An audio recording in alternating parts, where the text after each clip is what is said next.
Hello and good evening. Welcome to you all. I'm Abs of October Red, and guess what? It's time. Well, it's almost time. Not for the main event, but I can't believe that we're actually here. How long have we been waiting for this fight? And we're finally going to get it tonight. Listen, I am super excited. Welcome to you all. You know what it is. It's Saturday night, fight night watch along. If you've seen, I've done a little bit of admin stuff, put up like a pretty background and, stuff like that. So I thought I'd give it a play. Don't know if I'll use it again. I'll see how I feel about it in the morning. It's been a good card so far, but let me just remember my manners. I've got a shout out to everybody that's in the chat. Main event won't be on till past midnight. Ooh, I believe Frotch isn't going live, and that's a lovely call. Frotch isn't going live until 11:45 p.m. You know how Saudi do these events, a drag on, likely to be 1 a.m. I am expecting a long night. I think I mentioned it to you guys before. I was suggesting that it's going to be a long night, and that's why I put the time back. I was checking how it's going. I was like, okay, it's going to be Joe Opetaia next, and obviously it wasn't. But good evening to Bronson7. Ricky E245. Hey, Red, good evening. I think Fury versus Usyk is going to be a controversial draw tonight. We've had so many different predictions. So many. But the thing is, with that variety, we know that it's a difficult fight to pick because you can't be really sure, can you? Nothing's a done deal. Good evening to the Lion. Hello all. Hello Red. Usyk KOs Fury the first few rounds. He's got too much speed. Fury loss coming up. Straight for the jugular. Waste no time. Jason Harry, good evening to you. Yeah, it has been a really good undercard. I've watched all of it from when it first started. I think it was 3 p.m. it first started. So, yeah, absolutely. No complaints from me. I like the way they put the pay-per-view started at 5 p.m. Usually it starts later, but it started really early this time. So I was like, oh, okay. Making it like pay-per-view, so you've got a full evening of events. I really do like that. Mr. Flash, good evening. Abs, my dear, waiting for you to go live.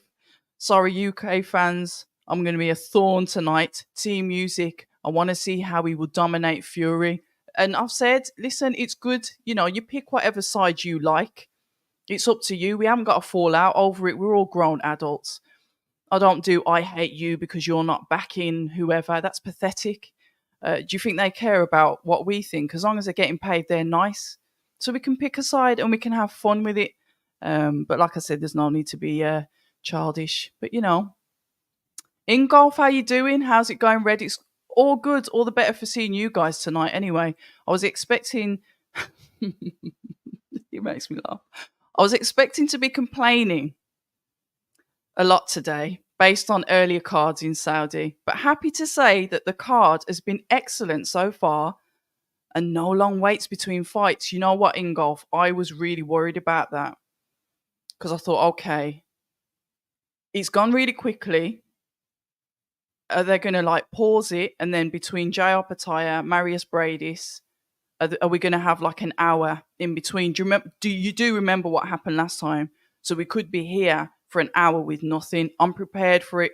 I'm ready, and that's why I went live as late as possible. Club fillers, pink knickers. Club fillers and pink knickers. Wow. Okay, let's go, Usyk. Raj, good evening to you. Pro supplements. Good evening to you. Fury is in good spirits. It's going to be a good fight. Kayoshi, hello, Red. It's great to join you on such a historic night of boxing. It's been a great card so far. It has, hasn't it?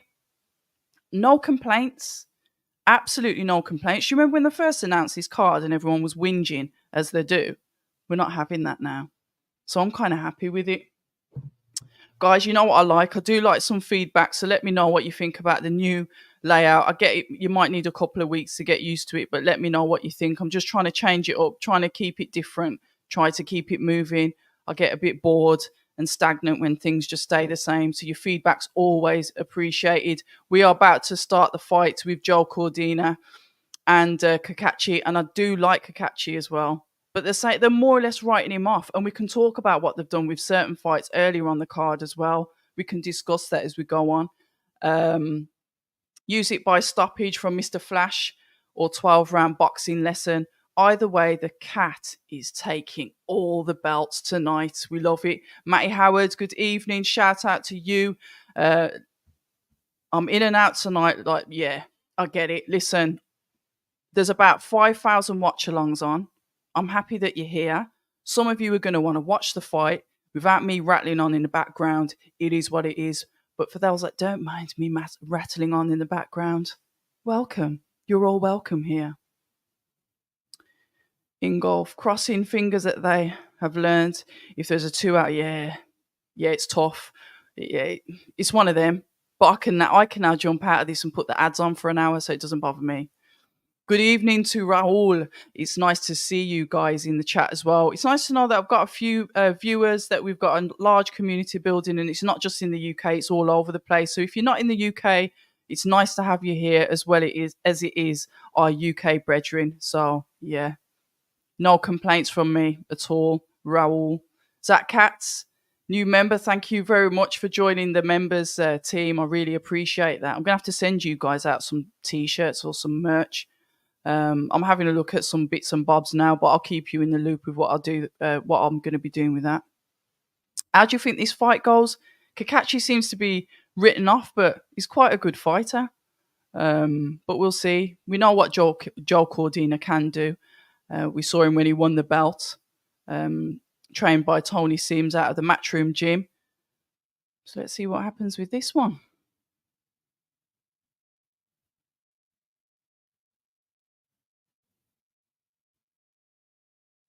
9 of his 17 wins coming by way of knockout. They're doing the tail of the tape. Joel Cordina obviously fights out of Cardiff. That's what happens when you try and say fights and Cardiff at the same time. Wah, wah, wow. You know, one of my purchases is going to be a soundboard. Cordina points win. You don't think he's going to get the knockout? Here we go. Having the last word with the coaches, both fighters enter the center of the ring. Come on, boys, let's get going.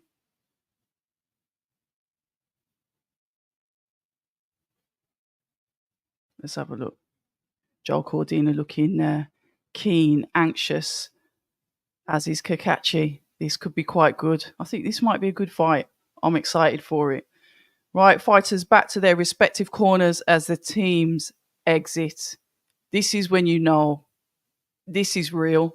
You see your coach exit, your team exit, and it's just you, the ref, and your opponent left in the ring. The first bell goes. Cacace takes the center of the ring. Both males are orthodox in stance. Cacace goes in with a high guard and hits first with the backhand. Cordina comes forward.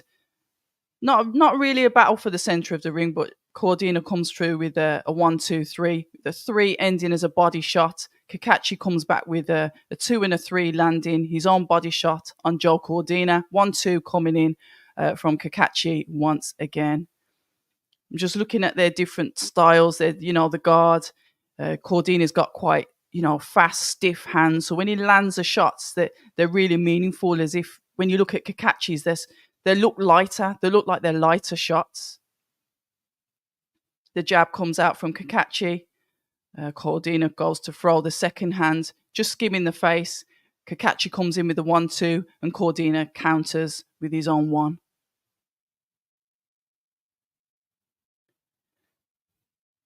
Cacace in that high guard as Cordina throws his 1-2, but the 2 landing on the body of Cacace. 1-2-3 coming in from Cordina. Nice variation of shots there. We see that, the 1 to the head, the 2 to the body, and it was just a beautiful hook there that Cordina caught Cacace with, clean on the chin through that high guard that Cacace has. Looking like more of the dominant fighter. Yes, Cacace is answering back, but Cordina just seems like he's more solid in his punches.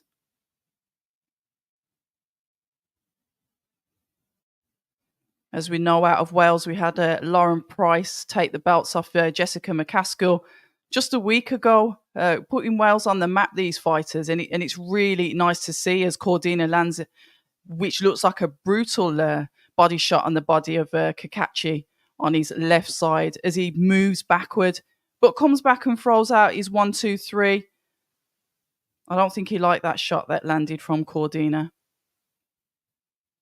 Some good work coming back from Cacace, who takes the centre of the ring. Cordina on the back foot, but not uncomfortable, just placed that way as he moves forward, throwing the jab at Cacace. Now Cordina is in the centre of the ring. Nice, tidy fight. The ref circling slowly, patiently, moving from side to side, keeping his eye on the fighters. It is easy on the eye to watch this fight. You know, when you it's not scrappy, it's not messy, it's controlled, it's composed. The fighters aren't wasting their shots. As I say that, as Cacace throws out a double jab, knocking the head back of Cordina as he comes back with a 1-2, and the two resting once again on the left side of the body of Cacace. Yeah, nice round one. Really nice round one. Let's have a look at the chat. This may be Joel's last fight at 130. It'll be a problem at 135 for anyone who's got them silky, smooth skills. And we've got there Fury making himself known as His Excellencies in the changing room, as having few words. Abs, you're the best channel. It's theirs, friends, and it's mental on the eyes, this fight. Yeah, Cordina points win. First undefeated, 2 world champions meet for undisputed since 1971, and that's from Jason Harry. He's dead. No, I can hear a lot of noise coming from the crowd. The Lion saying stoppage between 7 and 9. Come on, Joe. No, I won't sleep on Cacace. He's a good fighter. I do like him. Cacace round for me. Okay, keep them coming because you know me and my scores. I'm not doing it. I'm not scoring. 1, 2, 3 as Cordina lands the backhand as we go out into round number 2. Already 20 seconds down. The time just flies. Cordina comfortable on the back foot, circling to the left as Cacace comes in with a combination, a flurry of shots to the body. I'm not sure if Cordina complained that one of them was low. If so, I managed to miss that.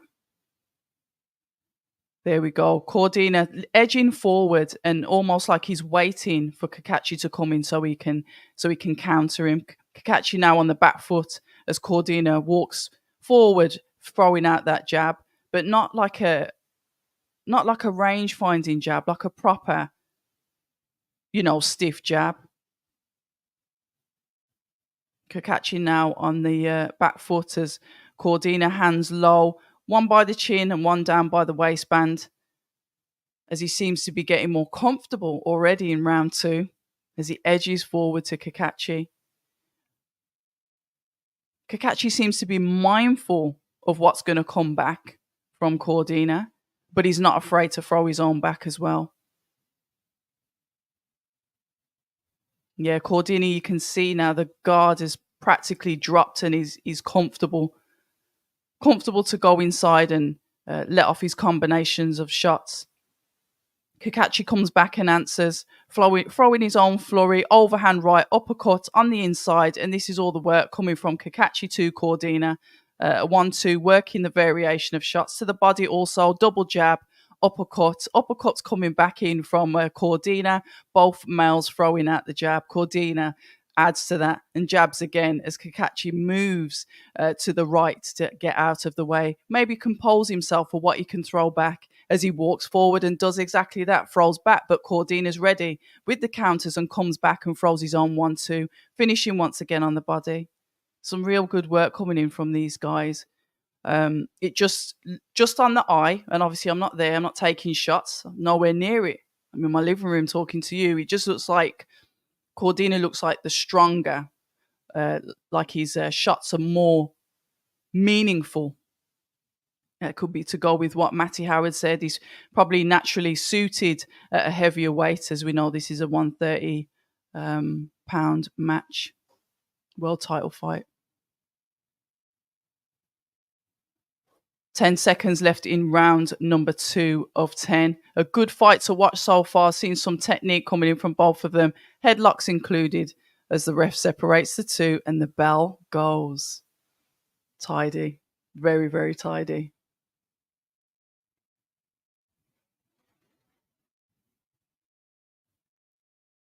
see. Let me know the scores at the doors, if you will, because I don't like doing scores. Yeah, we've had a really good card. Obviously, we had Moses Atauma once again already. You know, he got his opponent out. Round number 2. Say what you want about his opponent. You know, he's getting them out of there. He's good to watch. You can see that he's improving all the time.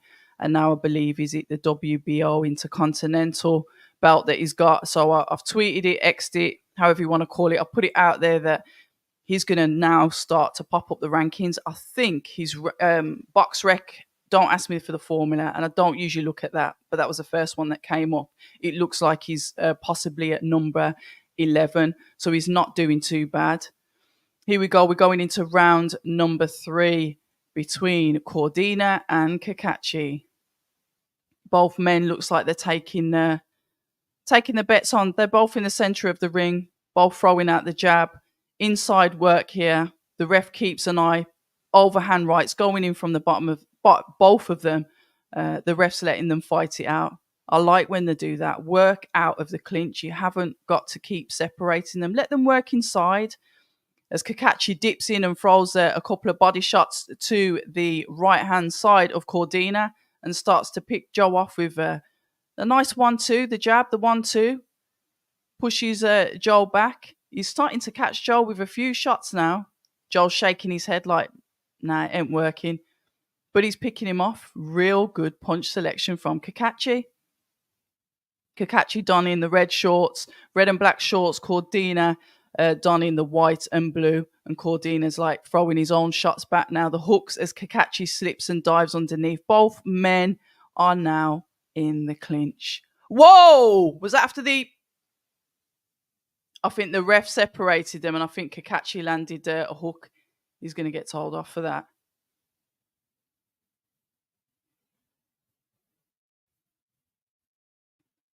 I'm not going to comment on that. I'll just... Yeah, here we go. Cacace carries on with the onslaught. 1-2. Throwing the shots to the head. Trying to get through the guard. And he's wobbled Cordina. He's got him on the chin again.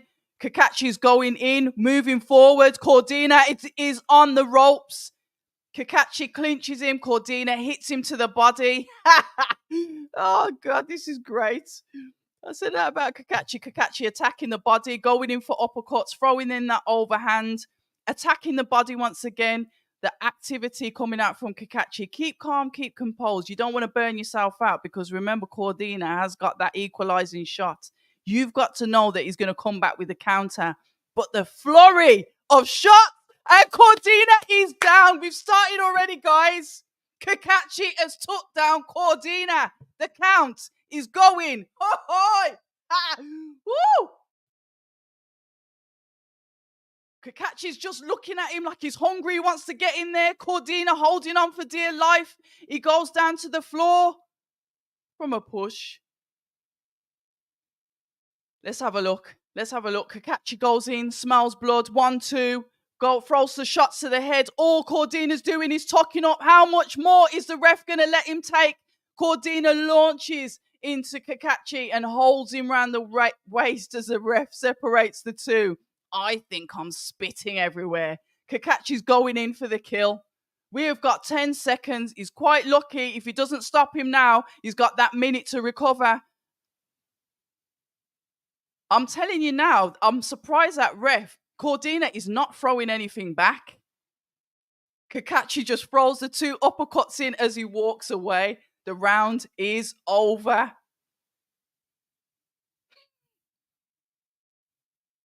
Let's have a look at the... What did you say? Hold on a minute. What did you say? What did you say, Dazza? Oh, I'll just highlight that comment there. I'll highlight that comment there.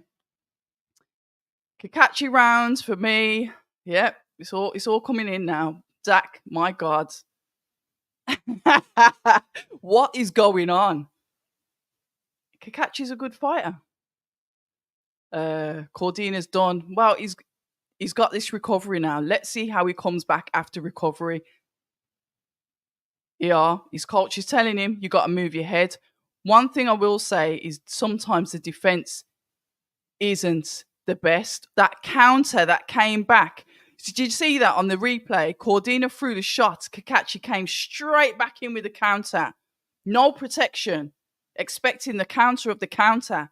Anyway, let's get back in it. Cacace is starting off the round as he means to go on. We're getting the clinch in from Cordina. Uppercut coming in from Cordina as Cacace pushes Cordina back onto the ropes. We're getting body shots coming in. Oh, careful.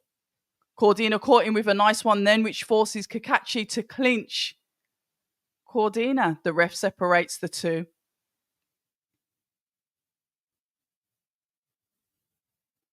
Right, the overhand uppercut coming in. Once again, Cacace showing that variation of shots. It does look like Cordina's recovered. I get it, slightly on the back foot, but he's tucking up, he's throwing out the shots. That was enough time for him to recover. I'm hearing that the commentary is saying that. Oh, and there you go. Cordina has wobbled the legs of Cacace as he throws his own hook after him. Good fight. I knew this fight would be good. Take a deep breath. We've got 1 minute and 50 seconds left in round number 4 of 12 of this championship fight.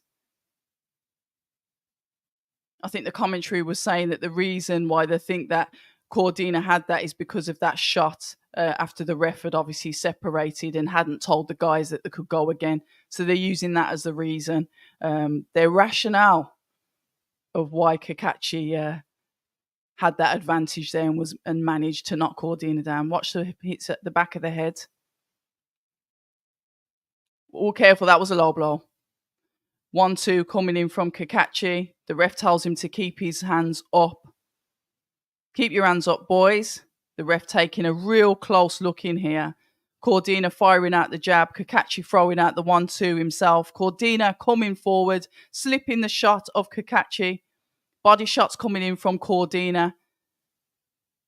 Careful of the hands around the back of the head. Both guys have done that due to obviously their positioning. Cacace jumps into a hook. Didn't seem to have the desired effect. Cordina comes in now with a high guard and he's moving his head, but he's not keeping it offline. So he's there for those straight shots to land. You know, I like to see when the fighters, they're continuously moving their head. You don't really want to be there to be hit. So if you haven't got that, just use your fitness. Keep on your legs. Body shot once again, coming in from Cacace. Cordina throws back his own, throwing the body shots to Cacace. Both of them are doing hits at the back of the head, really. Yeah, good, nice, good equal round. Yeah, it's a good one. I'm liking this fight a lot. I've watched Cacace fight live once when he fought in Birmingham. I can't remember the kid that he fought. And it was a war, and it was brutal. And then I spoke to Cacace at a Birmingham fight. He wasn't on the cards, but he was getting ready, obviously, for this. And he was saying he knows how he can get him. And the video's up. This isn't an off-camera conversation. This is what we said on camera. But it was almost like everyone was writing him off, saying, oh, this could be, the last roll of the dice for Cacace, this, that, blah. Stop doing that because you just don't know. This is a good fight, as expected.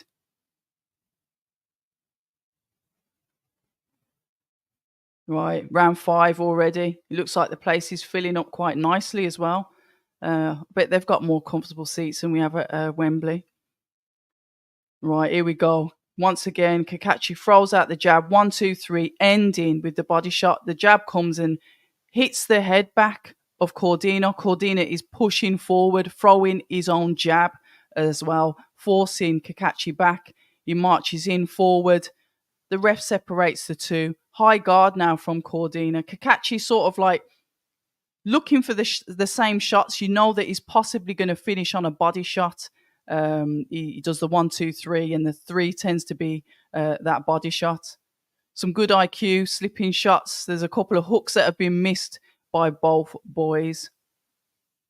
I'm not looking at who's ever estimated the scoring. Guys, you let me know how you think this is going. Obviously, there's been a knockdown now, but Cordina's bounced back quite well. Very well, I'd say. Let's have a look and see how this fight goes, because this could end up going the distance. Sometimes it happens like that.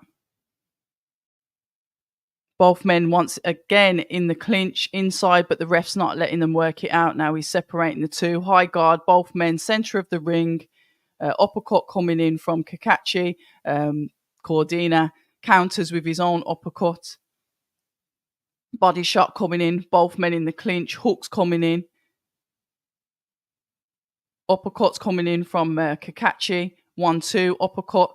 Hooks, but he's missing. Skimming the face of Cordina. That was a nice a hook coming in there from Cordina. It looked like it dipped the legs a little bit of Cacace.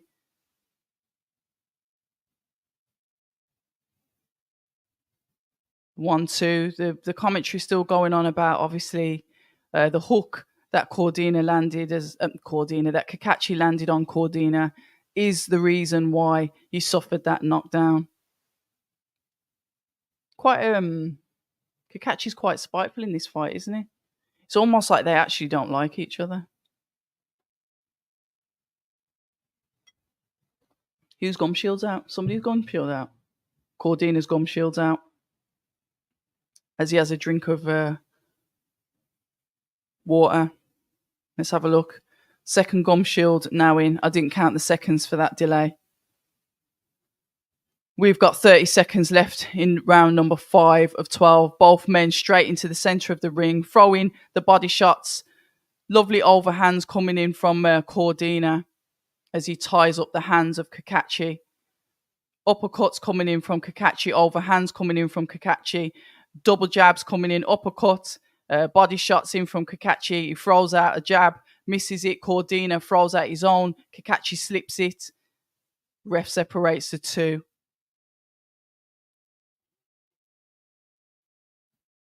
Right, he sees uppercuts that are just catching Cordina clean. He's just laughing. He's wild, isn't he? He's just laughing at him. But not in a disrespectful way, sort of like, there you go, lad. Take. What are you doing?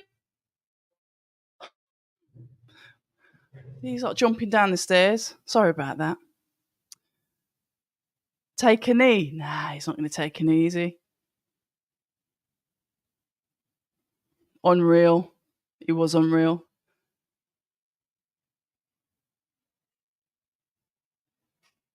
Yeah, that's a crazy punch on the break and it hurt him. And that's why they're saying that obviously Cordina is suffering because of that.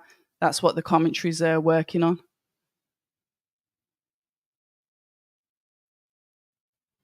10 seconds and we're going into round number 6. Eddie looks worried. Does he call Breeze? I haven't even seen his face. Too busy watching this. I'm going to catch up with the chat in a bit. Right, here we go. Round number 6. Cacace tucks up and goes straight for the center. Cordina on the back foot but hands low as he flicks out the jab to the head of Cacace, who still marches forward with that high guard. He dips and then he throws the 1-2 to the head of Cordina as Cordina moves from right to left, but he's getting caught in this movement. Both men once again in the clinch. The ref's telling him to fight it out, but I bet he's going to end up... No. Yeah. What's happened there?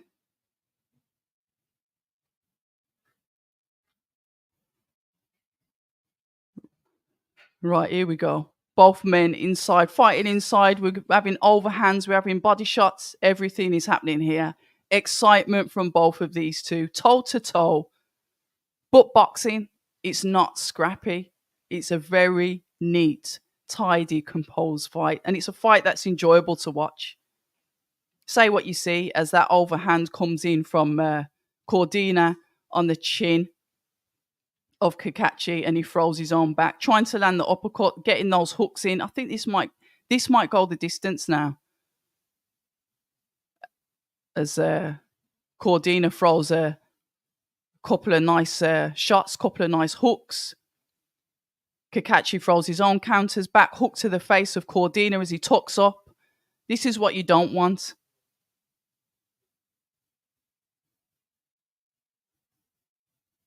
Oh, Cordina catches him with a nice hook there.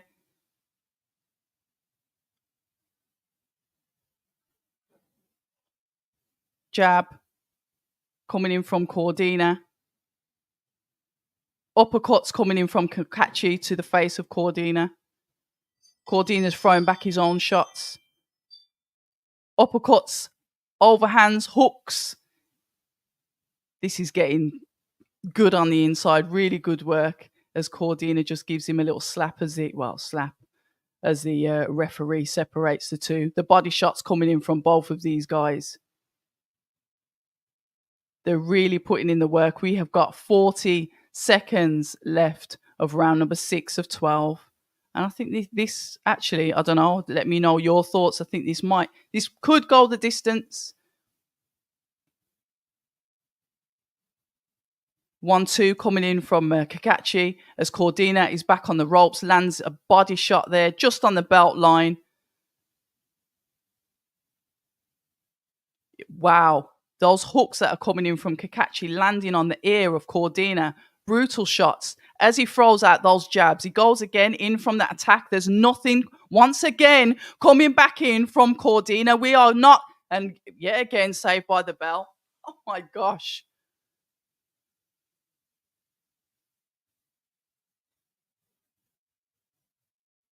What's he say? You've got to move your feet. His coach is telling him to move his feet. Defend yourself at all times. Absolutely spot on. He's having a tough night in there, isn't he? He's having a really tough night. Another one, Cordina's getting tucked in. Those shots. It's when he gets on the inside and he just throws the uppercut, then he throws the jab. Look how he throws his combination. If Cordina just, it's a flurry, just like pummeled with continuous shots. Saying, you reckon Cacace's going to stop him soon? I thought he might go for the distance, but then he started to do the same thing again. Yeah, good fight. Absolutely good fight. We love it. Oh, I love this. I'm going to leave Dana Jones's message on the screen. Right, Cordina's come out strong, center of the ring. Both men going toe to toe. Cacace once again, body shots, uppercuts. You see what he does? He whacks you in the body, drop your hands, get you with the uppercut. Watch what he does. As he sort of like goes on the hunt for Cordina, that he's moving, from side to side. See, he's doing it again. He's catching him. He's able to open him up and get him with the uppercut, throwing in the shots, throwing in the backhand. Cordina slipping the shots, but not throwing anything back, trying to look like he wants to grab him in the clinch. He is backed onto the ropes as Cacace just throws off an onslaught of shots. The head of Cordina.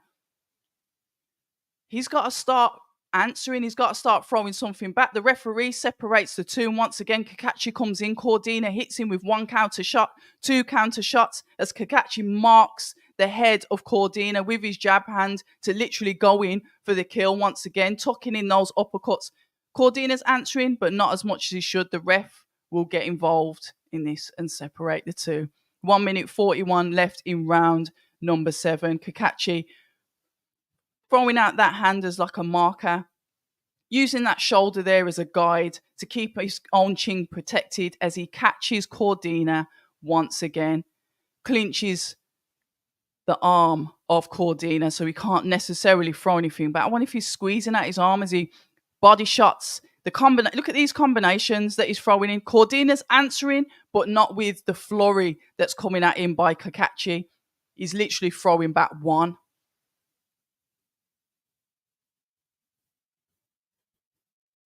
Jab.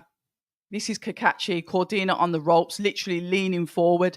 Answering, comes back with one counter, tips under, goes for the body shot, goes to throw the 1-2. Cacace just moves slightly back as he throws the backhand. Cacace once again in the body, uppercuts. Cordina throwing his own uppercuts also. Men in the clinch. Ref separates the two. Cacace throws out that sort of marker jab, leans forward, in with his shoulder. As he does, Cordina lets off a couple of body shots. The guard is up of Cordina. Both men once again tied inside as Cacace throws in those uppercuts. Cordina answers with the hooks to the side of the head. I can't tell if Cacace's like just breathing or he's just smiling all the way through the fight. 1-2 coming in from Cacace. Like I said, the uppercuts coming in. Cordina answering with the 1-2 counter. Throws the overhand. Doesn't work. Cacace moves out of the way and throws his own shots back at him. That respect is there from both lads as they tap each other and go back into their respective corners. Yeah, Moses was definitely on fire earlier. Good evening, everyone. This is from Dana Jones. I'm smoking a quality cigar while waiting for Usyk to beat Fury, and my mate from Leeds to send me my $100 from across the pond. I like that. The betting with the mates across the city, but bet responsibly, ladies and gentlemen. Luke, good evening. I am all well. I hope you're well too. Gum Shield. Yeah, you could read into that, couldn't you, Iffy? You could read into that. But the variation, Cacace's got a really good variation of shots. And he sets it up. You can see what he's going to do. He predicts what you're going to do, and all he wants to do is get inside to land those uppercuts so he can just come back with the 1-2s. Right? How the hell are we in round number 8? I thought it was in round number 7. Here we go again. Are we saying distance, guys? What we've got? Yeah, this could go the distance. It could. Both men in the center of the ring, toe-to-toe action once again. What I probably could do is just have a look on their... I probably should have done this before. Let me just have a look at Cacace. Let me have a look. See if I can find him. Once again, Cordina is... Oh, the ref stopped it! Oh, wow. Congratulations. Congratulations to Anthony Cacace. The ref stops it. Raul, you spot on. Yeah, look. Cordina's going to get stopped. Raul called it. He's not focused at all. Where's his head at? Maybe Cacace's just the better man on the night. Congratulations to him. Commiserations to Cordina. He is taking a lot of punishment. He starts flipping uppercuts. How many of those was he taking throughout this fight? Brutal. Yeah, bashed up. It was too much punishment. Not like you said, nothing coming back. It was an onslaught. Cacace knew what he had to do with him. Just literally throw out that hand like that marker. Then start to throw the shots to the body. Then just uppercut. Oh, bless him. Oh, they give each other a hug. Give each other a hug. Congratulations. As the doctors get ready to check out Cordina. He's going to have a sore head, isn't he? Congratulations. What a bloody good fight that is. I was just going to check Cacace's activity, to be fair. So he's 21-1, 22-1. And now he's 8 KOs, isn't it, if you look at it like that. So his last fight, when you look at Cacace's activity, right, that's the fight I was talking about.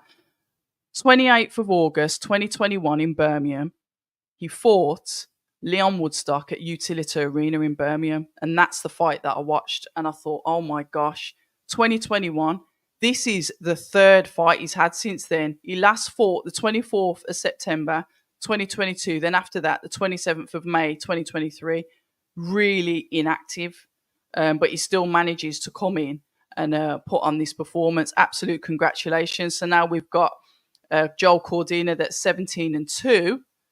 And let's have a look at his activity. 2 fights in 2023. Obviously, today's fight now. 1 fight in 2022. And obviously, going back, you're looking at lockdown. So the activity, you could argue and say that, Cordina's been, more active. Well, he definitely has been more active than Cacace, but congrats. Absolute congrats. Speed and athleticism was the difference in the fight. Tough loss, it will be. It will be. And good evening to you, Steph. How you doing? Queensbury versus Matchroom has already started. Who's going to X that? Zach, that's a perfect tweet to start off with, and now Queensbury are up. So we've got 1-0 at the moment. I'm happy for Cacace too as well because he's had so many setbacks in his career. Gutted for Cordina because I really like him a lot. Yeah, it's never nice to see anybody lose. Oh, that's in 2 weeks. Okay. Eddie's one down. Matchroom versus Queensbury. Uncle Frank is going to be on fire. I need to see Uncle Frank's face in here. But because Uncle Frank's not that much older than me, I'm not going to call him Uncle Frank. I'm going to call him Brother Frank. Brother Warren. IBF champion of the world. This is epic. Where is Frank? Is he in the ring? I'd be screwing. Everyone's like, yeah, I've won, and then they took your belt. I don't think I could compose myself. Do you remember where, like, how they are? Frank's in the background. What's he doing?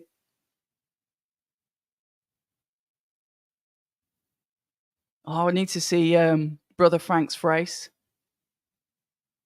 And new. Eloise, good evening to you. Good evening, family. Please jab the like. You know what I did so I don't have to say it, Eloise? Look, I made this banner that actually says it for me because I don't like saying it. It just makes me feel cringy. I know I should say it because it's part of sales. I will tell you what I did do today, though. I met this lovely lad when I was out running on the canal today. And I had on I wear my own sportswear, like when it comes to gym training and stuff. And I says, "Oh, if you're watching the boxing later," and then I advertise and I don't usually do that. And I didn't mind doing that. I was like, yeah, if so if you're out there, the gentleman that I saw on the canal today, pop up in the chat and say hello. He probably isn't. But yeah, I did my own advertising then. If you see, this is a fight. I really think Jay Opetaia and he's going to absolutely Briedis. I'm talking about inactivity. Look what we've just seen here. But I think Jay Opetaia, yeah, I think he'll get the stoppage. So you're saying if Jay Opetaia gets a stoppage and Usyk wins by decision, your money's up. So those are the bets that you've done. Rumors here in America, PBC are done, so a lot more fighters are coming to Matchroom. Is that so? You got to keep us posted on that. I do watch some of the American channels now to keep up with what's going on with them because it almost seems like we're worlds apart. The same sport, but we're not really that connected. Like they're probably not tuned in. Some of the Americans not tuned into the fight tonight, and they're more having a look at what's going on with Javante Davis, Frank Martin, to rehydrate or not to rehydrate. Shakur Stevenson, even Floyd Mayweather. Yeah, it's crazy. But keep us posted on that if you could, Dana. Or is it Dana? Dana. So apologies if I've pronounced it incorrectly. Not great refereeing from Bob Williams either, in my opinion. I've never been a fan as him as a referee. He was. Congratulations, Cacace. I think he wanted to keep Cordina in there as long as he could. It's one of them, innit?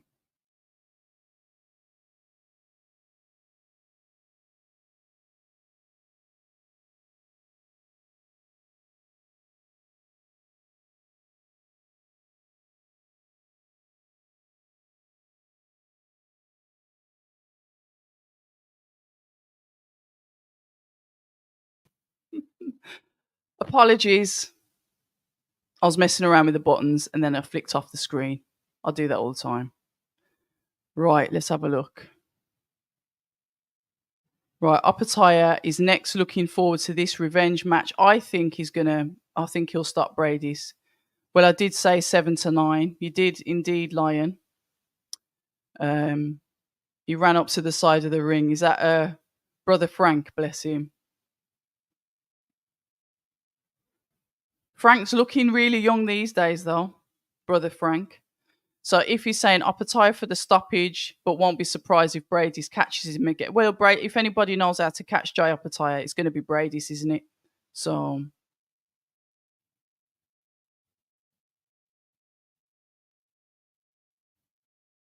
Yeah, definitely was a phone booth type of fight. I like those fights though.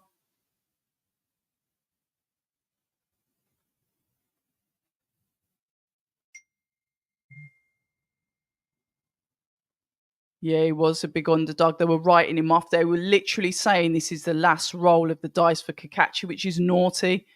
Um, Even the same thing that was happening with Kovalev. I understand that Safar was winning, but it was almost like they were just digging his grave while he was boxing because Kovalev was in the fight. Don't get me wrong, he wasn't winning, but he was in the fight. He's still got the win with a broken jaw and fought with a broken jaw. The man's a machine, and now he's made out of pure metal.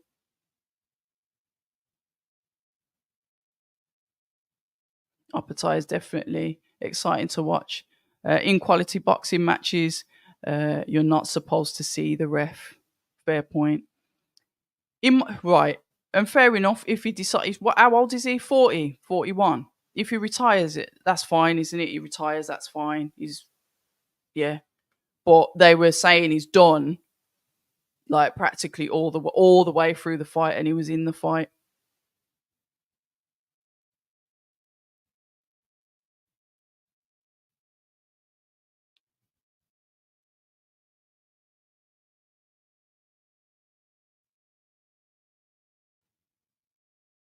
He's saying that there's nothing dirty done.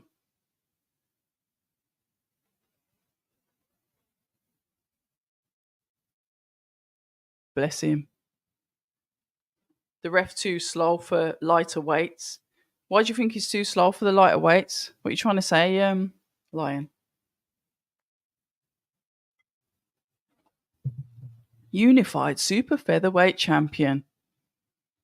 So, oh look, Fury's getting ready to get his hands wrapped. All the officials around with him, all his crew behind him, behind the scenes. Yeah, he's focused, isn't he? I can't believe that this is happening. I cannot believe this is happening. Do you remember, like, when all of this started before, obviously, Riyadh season, before His Excellency got involved, and we were like, we ain't getting any of these fights. We were pissed. We were just like, no, nothing's happening. Look how. So, Usyk seems chilled,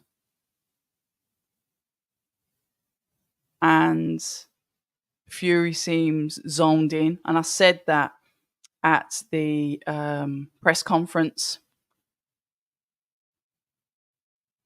Mm. Yeah, better he retires and gets seriously hurt. And I do agree with that if he said he was definitely in the fight the first couple of rounds. His jab was effective and he's known for it, isn't he? He's a former world champion. And I've seen him training. Obviously, I follow Israel Madrimov and I've seen them training. So I know what their training's like, but I get it. He's been through some, tough fights. And obviously that does take a toll on you. We think that it doesn't, but obviously it does. But I like the fight. Fair enough. Right, if Opetaia gets knocked down and Briedis gets knocked down and Opetaia win, I'll win $380 from a. See, I don't understand betting, and you know what? I'm actually glad that I don't because if I did, I might do stupid things with bets. If you see, it's usually the guy that takes the random bets on here and then ends up winning like money. I'm sure that was our first encounter. Um, it was, I think it was. Fury looks nervous. Well, nerves are good, right? We said the same thing, and I know I keep going back over it again, but when Fraser Clark and Fabio Wardley fought, Fraser admitted that he was nervous. Somebody says, oh, you look a bit tense and whatever. And he says, I am nervous because, I'm excited about the fight. And, you do have those nerves. There's a few fighters that I've spoke to that will admit that they do get nervous before fights. Some will say, nah, I don't. And fair enough, they probably don't. But there's a couple that will say they get nervous and then they go on to win the fights anyway. Isn't it natural? You going in there, and especially if you like, say, for example, that opponent's like the next best thing or that opponent's the favorite and you're the underdog and maybe it's the first time you've been the underdog, it will make you nervous because the Fury Usyk this bout has divided opinions. You can't say that there's more favouring the other. I mean, I've openly said I want Fury to win. I've said that I believe he'll win, but I've been on I believe he'll win. Then I thought Usyk's going to win, and then I'm backwards and forwards, and I can't really make up my mind now. But I really would like Usyk to win. Selfishly, I'd like him to win because I'd like to see him and Anthony Joshua fight. And then literally they've fought everyone then, ain't they? So that's just me being selfish. Except for Fury hasn't fought Joel Parker and Anthony Joshua hasn't fought Wilder. So not everyone, but almost. Do you know what I mean? Yeah, I'll never forget that night. It was a funny night. Absolutely funny night. Dana says a fighter who's nervous usually burns a lot of energy, but sometimes it's good because I think they get nervous before they go in there, but when that bell goes, it stops. I remember the couple of times that I sparred, I hated it because it just used to make me nervous, but as soon as the bell went, it's just like, yeah, all right then, I'm fine. But I didn't like that lead up. It was like, to me, it's like you're studying for an exam. That's all it is. It's like you're going to have an exam. It's not because you're scared of your opponent. It's just like, oh, I need to win. I need to pass this exam. And it's that kind of nerves.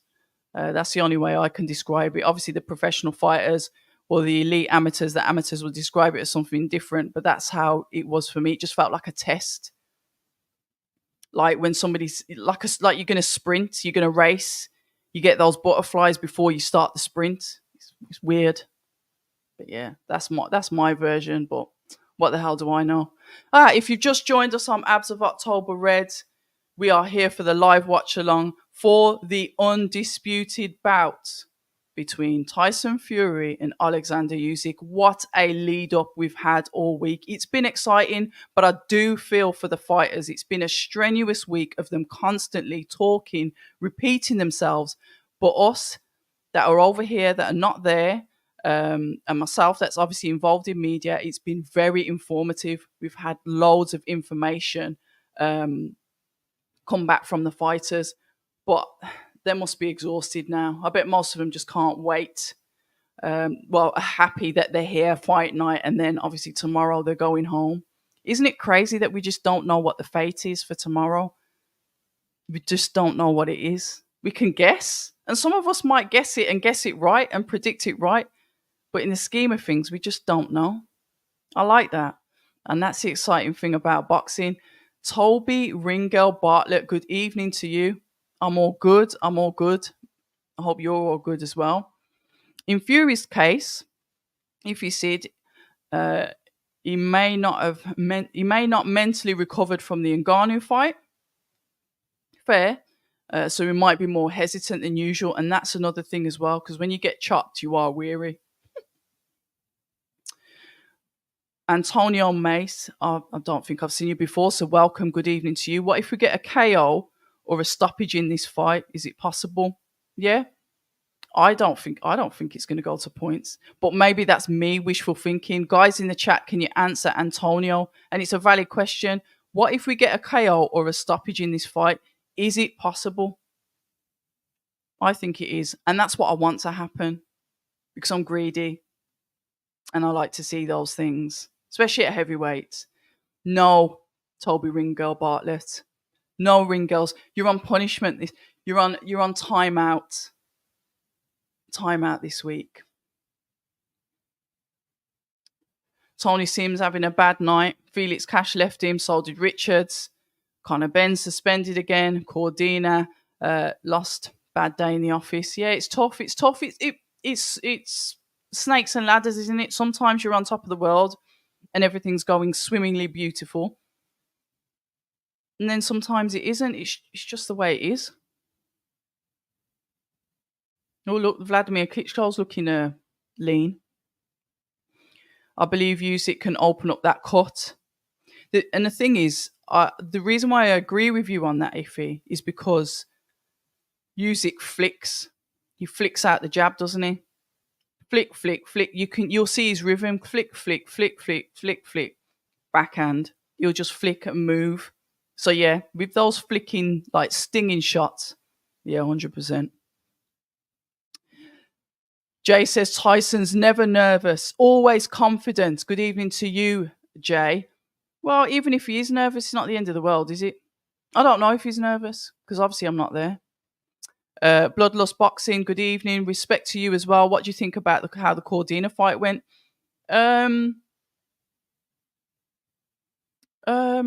It was a good fight. It was an interesting fight. It was entertaining. I'm happy for Cacace. He was brought in as the underdog, like I've mentioned earlier. They were practically writing off saying this is, could be the last roll of the dice. Excuse me, whatever age he is, etc., etc. So if that's kind of like the tone that you're coming with, it's sort of like, I'm glad that he won, even though both men are lovely. But it's like, stop writing people off before they get in the ring. Stop doing that. We really need to stop doing that. But that's just my opinion. So here we go. Jay saying Tyson knocks out Usyk round 7. I think it will end up in a stoppage. I just don't know who's going to do it. Lewis had a good point. Losing so much weight like Tyson did has an effect on your chin. I think I spoke to Johnny Nelson earlier, and he says if he comes in under 18 stone, it could be an issue. And what I will say, guys, sometimes my Wi-Fi plays up, so if it cuts off, it could be the Wi-Fi, and then I'll come back on as soon as I can. But my Wi-Fi is rubbish. It's telling me that it's on low signal now as well. Boxing Corner Casual, shout out to you on my live. At moment, but come over to Show Love and make sure you like the pods. Thank you very much for that. I ain't jumping on anyone's live if I'm on mine. So respect for that, because I ain't doing that. I'll tell you that for free. I like to keep my guests entertained, and that's what you should be doing with yours. But respect and thank you for popping over. Boxing comes on tonight from America as well. Who's fighting tonight? Heavyweights can knock each other out anytime, so of course it's possible. And yeah, 2 big men, of course there's a chance. His Excellency needs to know we must have ring girls. You know what? I just don't think you're going to win that argument. I don't think you're going to win that argument based on what they see as modesty. It's not going to fly.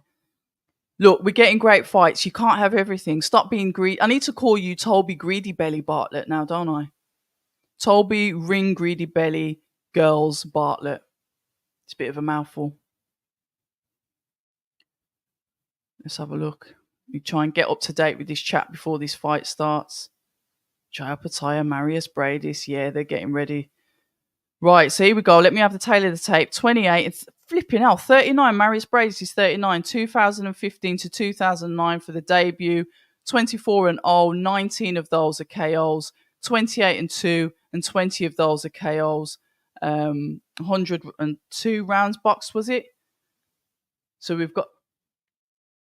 Right, so 77% are saying that Opetaia is going to win. And they're saying by KO. Interesting. I think that's the public vote. I'm a massive Usyk fan, so sorry to annoy everyone. It's just my opinion. I think Usyk stoppage late rounds. Please do not apologise for supporting whoever you support. It's cool here. We're adults. It's not that deep. We're not going to start knocking 7 shades of crap out of each other or throwing abuse online, because what's the point in that? You're just making yourself look like an idiot. I think the referee could have probably jumped in and stopped it earlier when he wasn't throwing anything back in the earlier rounds. I do believe that, but I knew that certain fights will let it run, and those fights are usually world championships. I didn't know he was 39. He doesn't look 39. Nah, that's not happening. That's it. That's even worse. That's like a mockery. I ain't even repeating that. Iron Stealth, where have you been? I haven't seen you in about 8 years. Good evening and welcome to you. If Fury can catch up with Usyk, I think he will smash him. I think that's what you're saying. I don't know. Maybe I'm not reading it right. Fury's weight loss comes with his chin being weak. Oh, you lot are making me nervous. I said I didn't want to get nervous for this main event, but as time has gone, I was excited. Yeah. But now I'm starting to get nervous. Ugh. Let's have a look. Opetaia will move up to heavyweight, then the heavyweights will start retiring. Yeah. Yeah, I think I'm gonna try another career. I don't think boxing's for me. The thing is, he said he wants to do it over 3 weights, so he's gonna go up to Bridger. And there's a possibility. But I think he'll want to get more belts. So I think Opetaia will want to clean up the division, then move up to Bridger, then move up to heavy. Good evening to you, Star Fox. How you doing? Yeah, this is just not happening, is it? It's not happening at all. Kind of strange walkout ring music was that?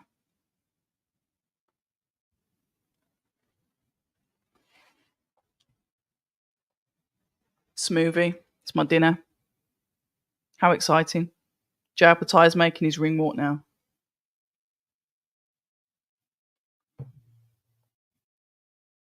We've got Rosansky versus Okoli. When is it? Is it next week? It's next week, isn't it, in Poland? I wish this thing would start throwing thumbs up. I need to put my hands down. So you've got that fight next week. I don't know how much money's in that division. It's not been around for long. I think the only person that I remember that was in there was the one that fought Dillian White. I can see his face. I just can't remember his name. I think of how careful they were with Fury in sparring not to open his cut up. Yeah, fair enough. His punch resistance will be tested. Oh my! You see all these comments because not one of them is rubbish. Everything that you're saying is a possibility. And when you actually think about it, or as I would say, when you actually when you look deep into it, it gets a bit worrying. So can we stop this negative? Yeah. Yeah, put your headphones in, yes. I've got my headphones in. So I can hear all the punches. Can't wait to see how they stitch up Usyk out of a win. You reckon they're going to stitch him up? But the thing is, there's a rematch anyway, isn't there? He probably thinks the same. He probably thinks the same thing, but hopefully he won't. He moved to. He might. I don't think he'll skip it. He said he wants three weights. Opetaia will get the job done in 6 rounds for me. God, it's gonna be. It's gonna be a bloodbath, isn't it? Because of his punches. This guy.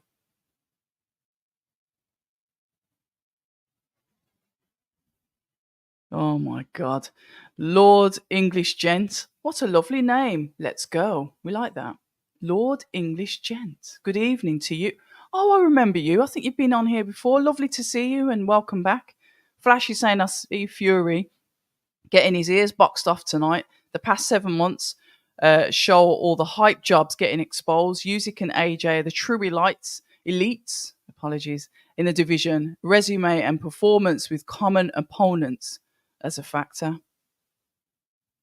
Oh, you hear from the commentary. Well, thank you very much for being here for the commentary. I appreciate it.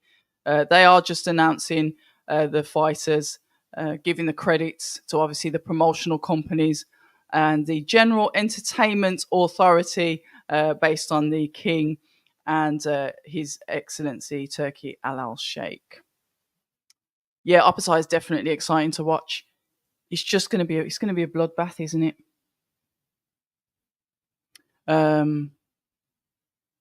Right, Opetaia stoppage round 4 to 7. Star Fox is saying YB was saying Fury has 0 scar tissue. Fury from the alleged training court. I'm sure they showed a close up, and I think there might have been. To be fair, Star Fox, I'm sure I've seen something. I haven't seen it. I haven't looked at it properly. So you'll have to leave that description in the comments. Pat McGee, wagwan to yourself. Good evening to you, Pat. Yeah, I had to change my YouTube name, but I've been following you. Oh, really? I appreciate that. Thank you so much. You guys are the best. And I mean that. I won't ask why you had to change your username. I know we have like a open door policy here, but we're not going to do it. We're not going to do it. I had to change my username. Maybe you forgot your password. We're gonna keep it innocent. You forgot your password and you had to change your username. Yeah, I get it. I get it. Shout out to Base the Kid. Good evening to you. I think us guys, myself, how rude, sorry. Base the Kid, Fight Fan TV, Danny, potentially Maestro from the USA, and myself. We might be doing a review tomorrow on this card tomorrow afternoon, but I'll let you know. To shout out to Base the Kid. And if you haven't subscribed to his channel, he's very good on predictions. Obviously, he's out there in the field doing the interviews as well. And he does breakdowns too. So shout out to Base the Kid. Good evening, son. Crown Prince runs the country. Okay. Be right back. I use my real name, lol, so I had people find. Oh, right, okay. Yeah, it's one of them, innit? World Wide Web and all that.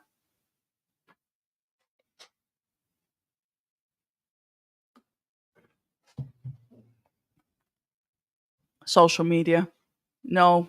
Toby, Ring Girl, Bartlett. No ring girls. Professional fight only.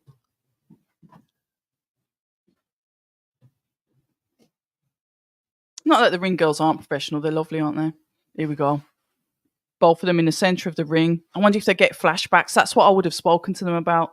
They've touched gloves, walking back to their respective corners. One of the things that I wanted to speak to, I think I probably would have got through to Jai Opetaia quicker, but I didn't, than Briedis, was when you go to the centre of that ring, will it be flashbacks to what happened with your fight those 2 years ago?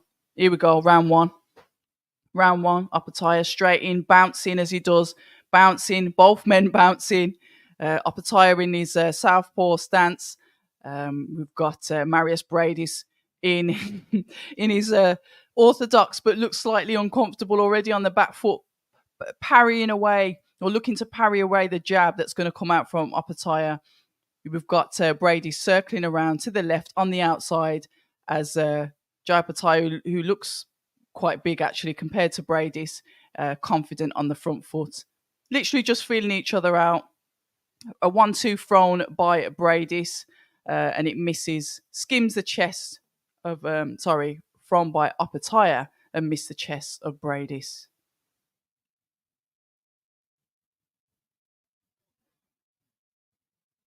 Right, let's have a look. We're going to say what we see in this fight. We're not going to be biased on who we like. We're going to look at the fight and say what we see, because that's what we do here. Excuse me. Right, nobody really landing anything as yet. They're both just feeling each other out. Remember, there is a history, and no matter how much Jai Opetaia has improved, you've got to remember that Marius Briedis broke the jaw of Jai Opetaia on both sides. So we really need to give this man his flowers. No matter how he's been inactive and calling out Jake Paul and writing raps and stuff like that, he's a serious guy.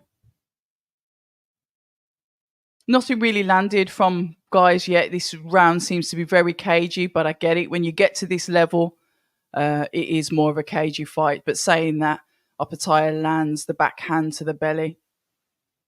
Marius on the back foot, not even really trying to step forward, comfortably on the back foot as Opetaia takes the dominant position of the centre of the ring, pushing forward, throwing the backhand that just touches the face of Briedis. The backhand lands on Opetaia. Nothing meaningful, but I guess they're both just finding their range before they start to let the shots go. Nice control because, Opetaia has thrown a few shots that haven't been able to land on Briedis, and Briedis has thrown shots that have, albeit not with power and conviction, they've landed on Opetaia.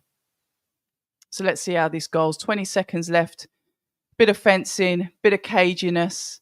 Let's see what happens in round number 2. as round number one comes to a close. Imagine he's fighting for his belt that was taken away from him. Managed to keep the ring belt, and we're talking Opetaia now. He's managed to keep that one, but he's fighting from the one that was taken from him because they wouldn't sanction it for the opponent that he had when he last boxed in Riyadh.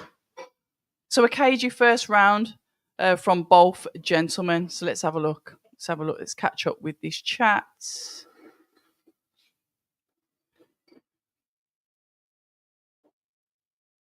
Hold on. I won't compare him to him. He moves to heavyweight. We've covered that on there. Yeah, we've got to that bit. It's because I came off the chat.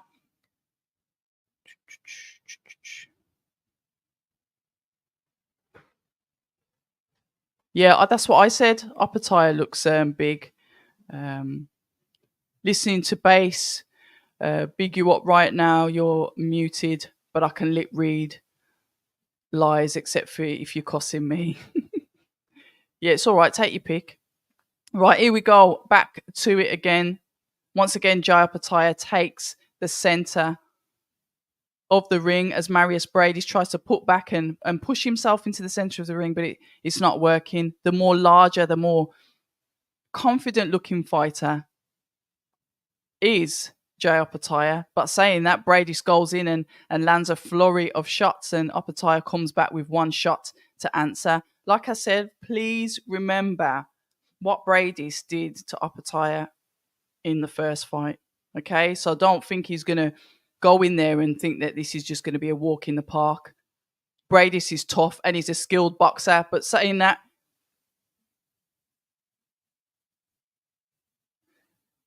Opetaia landed a nice, lovely shot on the face of Briedis.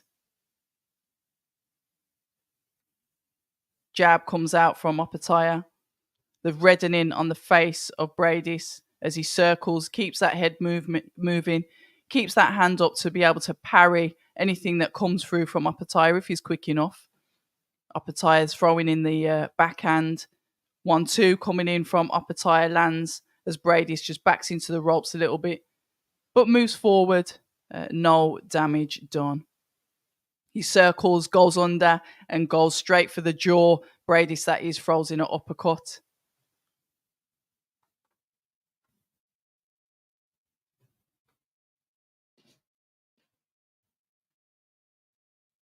Right, here we go. Opetaia moving forward, throwing out the jab. We're getting more movement than we did in round number one, but still a bit. Here we go. 1, 2, 3. 1, 2, 3. Wow, that overhand that came in from Opetaia. This is what we expected to see. He's moaning that Briedis tapped him on the back, hit him on the back of the head there, and he acknowledges it and says, "Yeah, sorry." The jab flicks out from Opetaia to Briedis. Once again, we did see Jai Opetaia unload the shots. He wasn't being shy. I think he just wants to pin him down, doesn't he? He wants to push him back on the ropes where he can get comfortable and really start to offload on him. Maybe doesn't really want to attack him too much when he's in the centre of the ring.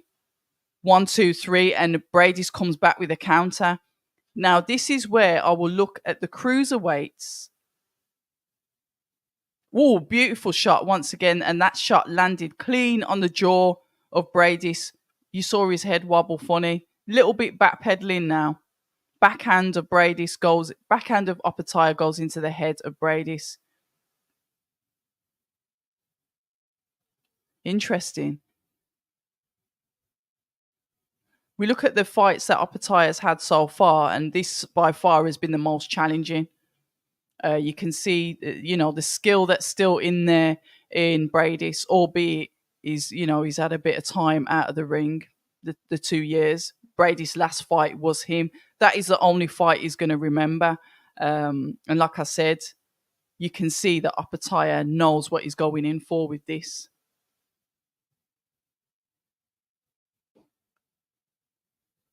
What an odd question.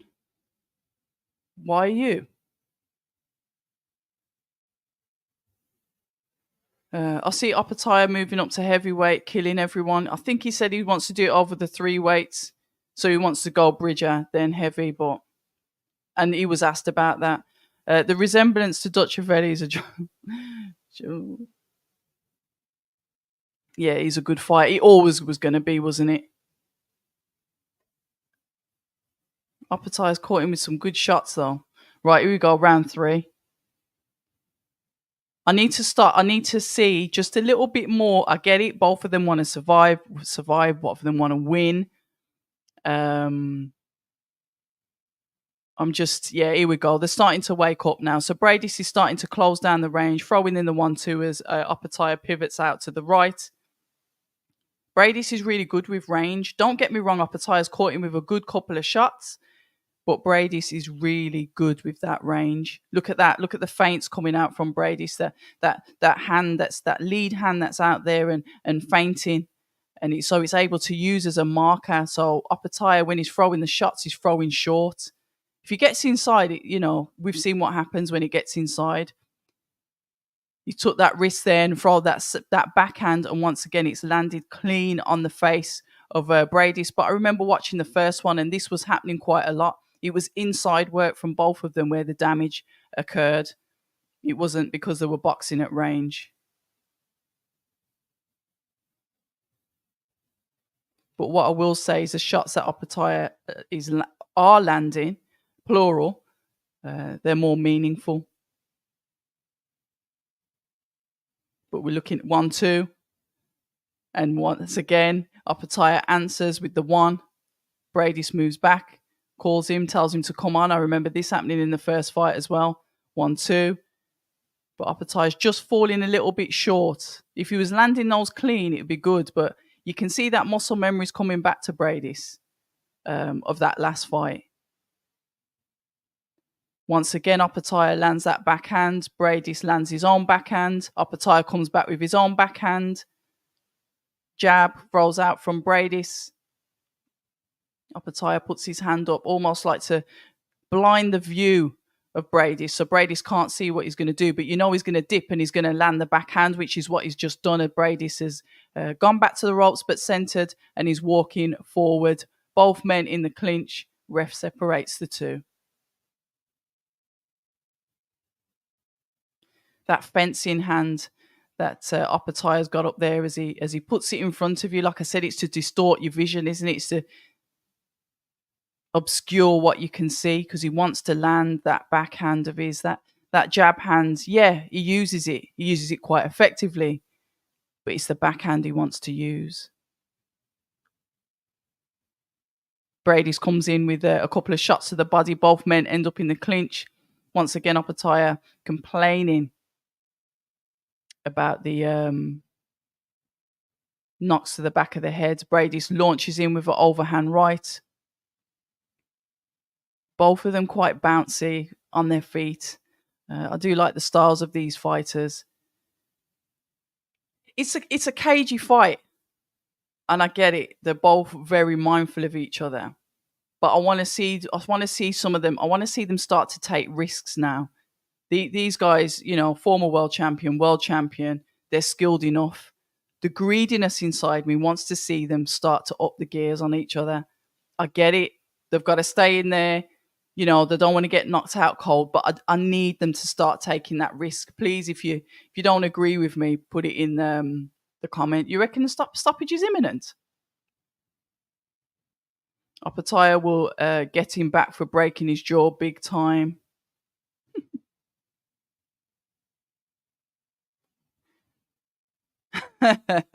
Ring of Fire. Creativity, eh?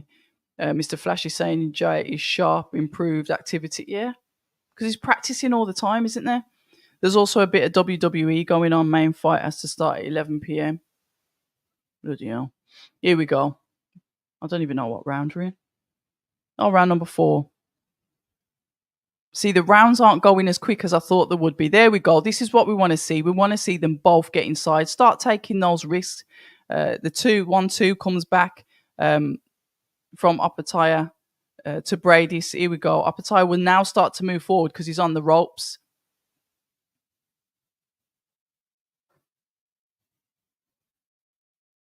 Yeah. 1-2. That backhand once again goes into the head of Briedis. Do you know some people said that they thought Briedis won the fight, and the only reason why they thought Opetaia won it is because he got a home decision?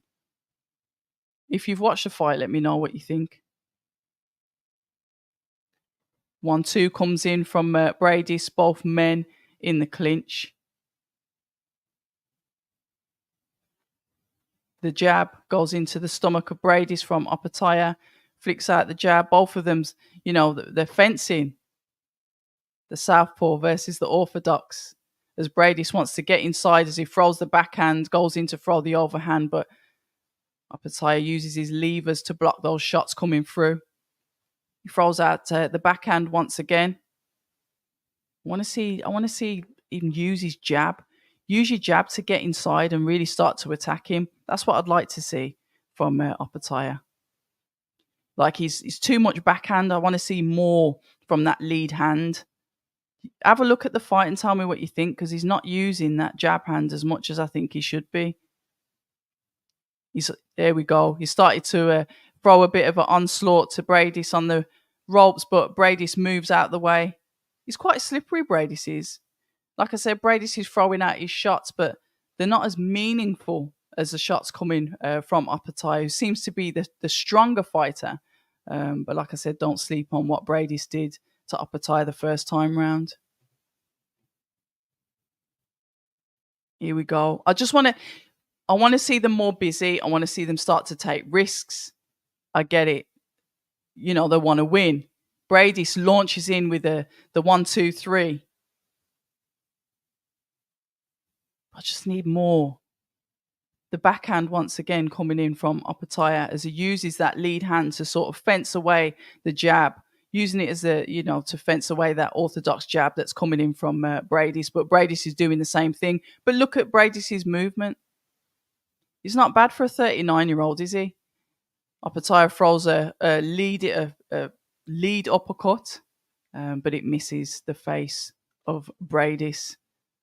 As Briedis goes in for the attack and Opetaia counters, but moving back, therefore making the shots not really count. Difficult. This is a lot more difficult than I thought it would be. Interesting. Calm before the storm, that's definitely one word for it. Opetaia is showing him a lot of respect. Thank you, Iffy. Might regret this as Briedis gets into the fight. Spot on. When he knows what you'll remember. You don't get your jaw broken and you at the end of the fight you couldn't even shut his mouth. It's there, isn't it? Red really does fire punditry, face for TV, voice for radio, the full package. Now, someone said to me the other day, who was I doing? It was a Ben Whitaker conversation, and somebody says, "Look, they weren't rude. They just says, yeah, I think it's best that you stay off camera." But I got sense of humour, so I thought I had a face for radio. Who knows? Right, round 5. I'm back on it. Right, once again, bouncy movements from Opetaia as he uses that lead hand not to throw out the jab, but a sort of the parry hand, the not even the rangefinder. Briedis takes advantage of that and throws the backhand to the body, but Opetaia is able to move out of the way quickly. These guys aren't going to go toe to toe with each other, are they? I guess they don't need to. But we need to see gears upped now. Yeah, we need to see go through the gears. Briedis hasn't been in a boxing match for 2 years. I'm sure he hasn't. But he's coming with the same confidence that he went in when he fought him down under 2 years ago.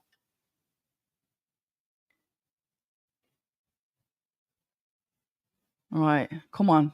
Get in there now. Use that jab hand. Double jab. Get in. Start attacking him to the body.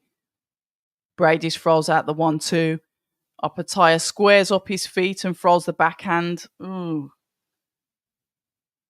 Oh, he's complaining. Opetaia's complaining about a hit to the back of the head. What's going on here, guys?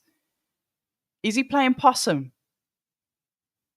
Because I was really gassed up about this fight. And listen, I love a boxing match more than anybody does, but we've seen what Opetaia has done to people.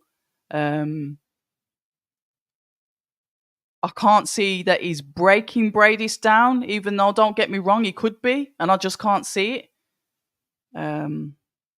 I need him to just start turning the screw a little bit. Fair enough. We've got 12 rounds. We're only in round number 5. Yeah, I probably need to be more patient. Yes, this is a world championship fight.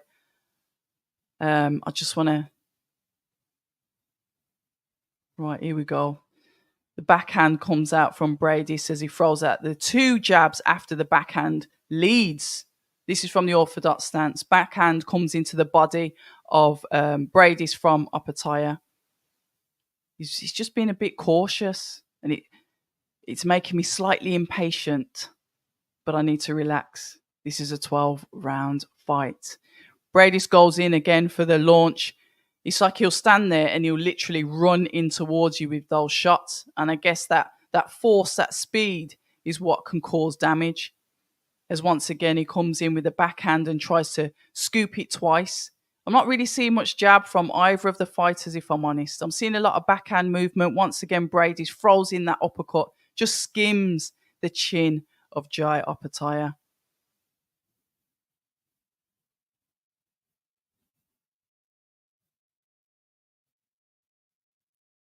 Once again, the body shot comes in from Briedis and the ref separates the two. I think we've got 10 seconds left in this round as well. I think, what is it, round number 5? Guys, talk to me. What are we saying? Both of them are getting reckless and getting their guards down. Yeah, you're right. If someone broke my jaw, I would be careful. I can't argue with that. Oh, Ryan Garcia, look, let's see what he's saying. Did you watch his conversation the other day when he says, well, if the A sample's tested positive, the B sample will as well? Because obviously they're from the same sample, they're just split into 2.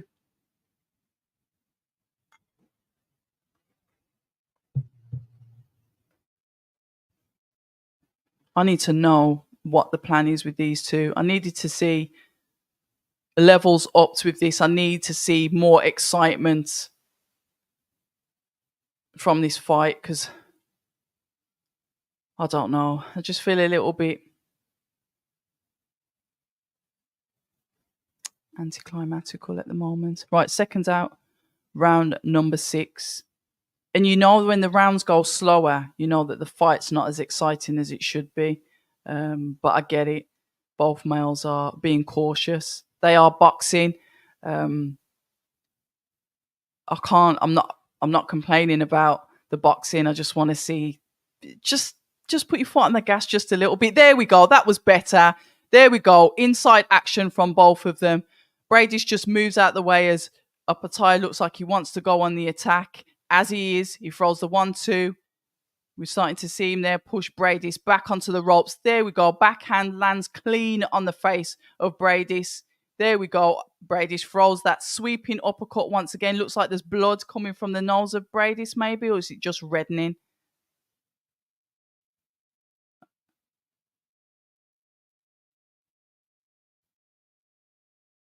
What is he saying? Right, here we go. The jab comes out from Briedis.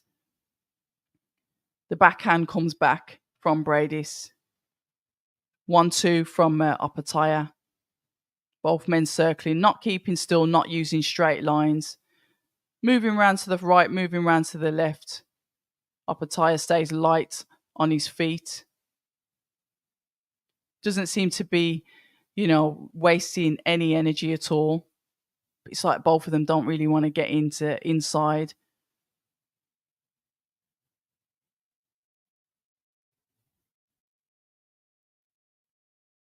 Right, I agree with Darren Barker. He's saying the same thing. Oh, what a beautiful shot! Absolutely beautiful shot from Opetaia on the head of Briedis. His head wobbled once again. Briedis comes back with his own shots, but nothing impactive. Beautiful shot from Opetaia. He's got the strength in his shots, hasn't he? Oh, God, yeah. Briedis' face is touched up now. Yeah, I knew there'd be blood. I'm happy that, I'm happy that I'm seeing blood. Obviously, Opetaia is now on the hunt. Here we go. I was saying that Darren Barker was saying exactly what I was saying. I just want to see him up the gears a bit. I'm glad it's not just me. Darren Barker, professional ex-fighter. So, yeah, I'll take that. Oh, Briedis' nose is splattered. even a bit of flinch in there. We've got 25 seconds left in round number 6 of 12. Here we go. Opetaia is now starting to up those gears. Just follow through with the shots. It's like he threw the backhand once again, but didn't follow through. There we go. We've got 2 backhands landing in the same position on the face of Briedis. Body shot coming in from Opetaia.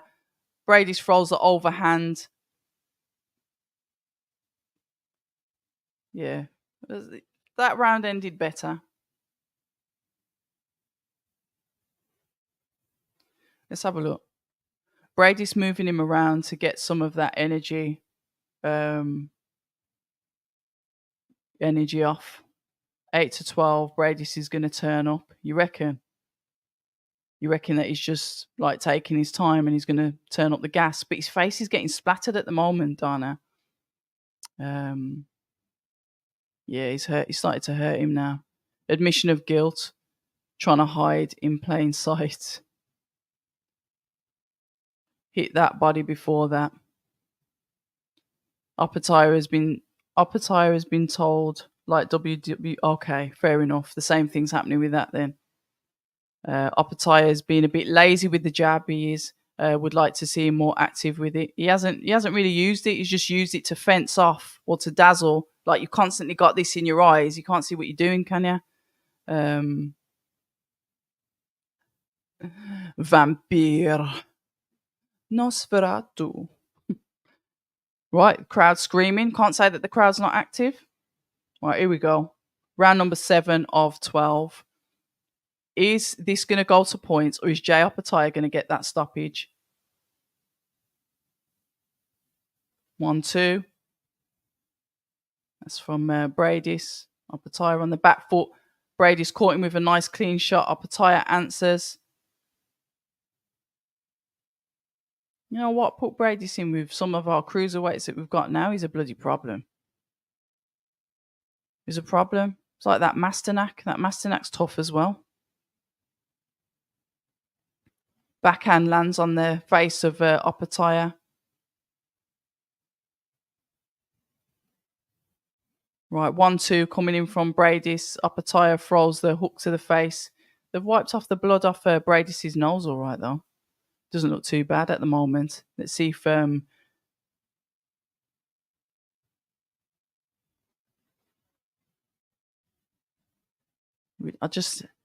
on, let's get some more work. Right, Briedis. I like his guard. Look there.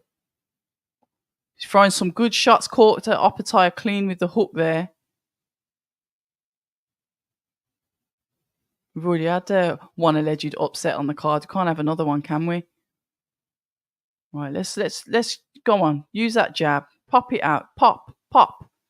Never mind the fencing. Pop, pop. I know you want to land that backhand. I get it. But let's break him down. Let's just... You can box. Use that jab. Get inside. Start to attack his body. Briedis is quite fluid on the legs at the moment. We want to slow down his reaction times. Yeah, you can buzz him in his head by doing that. Or you can slow those flipping legs down so he becomes easier to hit. He becomes a better target. Then you can push him back onto the ropes and do what you want. The 1-2 coming out from Opetaia to Briedis.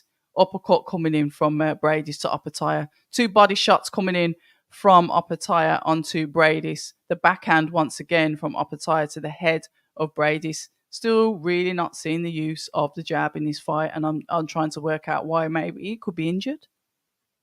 Could he be injured? Doesn't really want to throw it? Who knows? I'm going to have to go and watch his other fights now because I can't remember what he's like with the jab. When you see him, Briedis there throwing out the jab, missing the face of Opetaia, but still throwing it out with purpose. Right, here we go.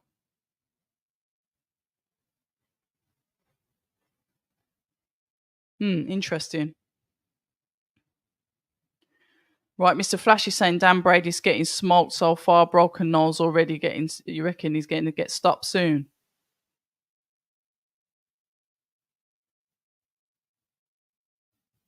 Right, according to Joe Parker, Opetaia is the one that's dictating the fight. And he's just being calm with it. So, but you're gonna be waiting till mate next week in Leeds for Taylor Catterall 2. They'll be there. You just got to wait a week.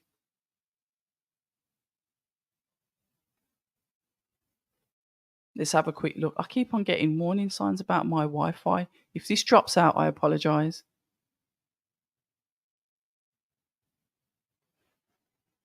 Right, he's saying what his coach is saying work rate. So I think his coach is telling him to put your foot on the gas as well. We are now in round number 8. We've seen what happened with Cordina and Cacace, and I think that's what it is. We get that exciting fight, don't we? We get that to in and fro in. We get a stoppage. We get a knockdown. All the rest of it. And your adrenaline is up. This happened, I think it was when Nathan Gorman fought Fabio Wardley, and obviously it was beautiful. It was a beautiful fight to watch. Fabio Wardley got the win, and your adrenaline's all over the place. And then we had Dillian White fight Jermaine Franklin, and because it was slower pace, we didn't get any stoppages, we didn't get any knockdowns. It's like you feel like you just feel like you're crashing. I think that's what's happening here. If we saw this fight first, I'd probably have a different opinion on it. But now it's just like I want to see some of that action. There we go. At least now we're looking to get more counters from Opetaia.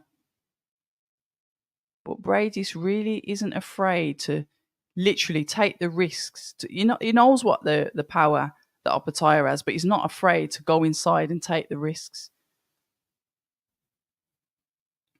Are they not having this concert, or do you reckon they're going to have it after this? Are we going to be here for like 968 million years? Because they were saying that the ring walk time's supposed to be 11 p.m. We'll see. That was a good backhand there.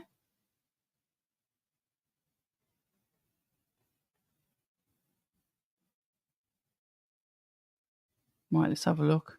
Opetaia on the front foot, Marius on the back foot, 1-2. That Opetaia throws at Briedis. Good shots, but then both men in the clinch, and the ref ends up separating them.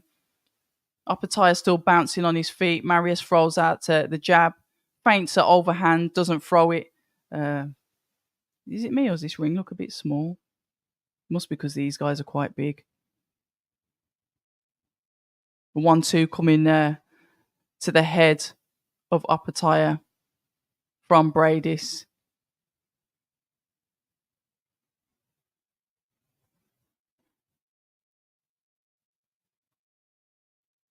Right, let's have a look. There we go. That's it. Start to use that jab. There we go. He's starting to flick it out. Not using it as a fence, but he's starting to flick it out. I wonder if he's just mindful of the power that does come in from Briedis, because literally the uppercut coming in from Briedis, counter. Oh, is that a low blow? Is he saying he's got a low blow? But he's saying he's all right. The ref says just wait. Oh no, okay. Low blow, but he's prepared to carry on. The bell goes. Oh, this needs to up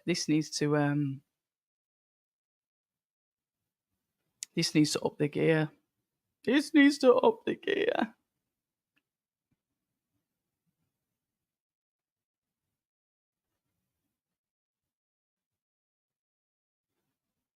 Right, I'm just listening to his coach.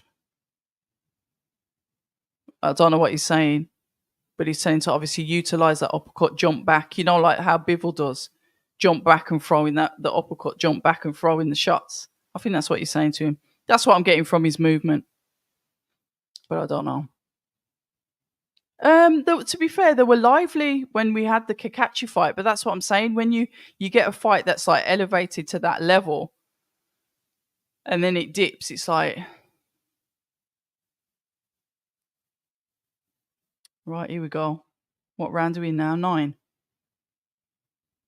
God, I really hope they don't take 768 years to show the Fury fight. I wonder what's going through the head while this is going on. I wonder what is going through the head of Tyson Fury and Alexander Usyk at the moment. We know that we've got Anthony Joshua, obviously ringside. I think he was sat next to Cristiano Ronaldo, but then I seen him sat next to Eddie Hearn, and obviously on the far side of Frank Warren. I'm just thinking, him sat there watching it from that point of view. What is going through his mind? What is going through all of these fighters' mind? Because you're on stage, aren't you? And there's all eyes on you. It's a tricky one. I did send out a message, or I tweeted or X'd or whatever the hell we're calling it. That obviously, because Lennox Lewis is there, I would have liked to have seen Ade Oladipo get the two of them just to sit down and just air out the conflict that possibly might not be a conflict once they've sat down and aired it out. The chances of those guys being in the same place at the same time is slim. So I thought, jump on that opportunity, but obviously nothing's not happened. Nothing's coming to fruition from that. But it was something I was going to hope to see, something that, they can draw a line under it and move on. But it hasn't happened. But I think Joel Parker, he was on commentary earlier. He was on presenting duties as well, with Kate Abdo and Lennox Lewis. And shout out to Kate Abdo and Ali Drew, the females in the sport that have been doing their business, asking the questions and keeping us very entertained. One thing I will say about Kate Abdo is you can see that she's asking questions to learn the answers. I'm not sure if she's having a misfits bout, because she's been trained by her partner, Malik Scott, who is obviously the trainer of Deontay Wilder. So shout out to the ladies that are doing their thing for boxing in the media world. And I'm going to say that because I'm a lady too. I won't mind the cameras just panning into the dressing room of Tyson Fury and Alexander Usyk. Do you remember when Tyson Fury boxed Deontay Wilder? I can't remember if it was the first or the second time. And Deontay Wilder was in the arms of his missus, and he was sort of like, the fight hadn't started yet, but he looked like he was, almost like being consoled. But then you went into the panned out and went into Tyson Fury's dressing room, and he was singing and dancing and doing all the rest of it.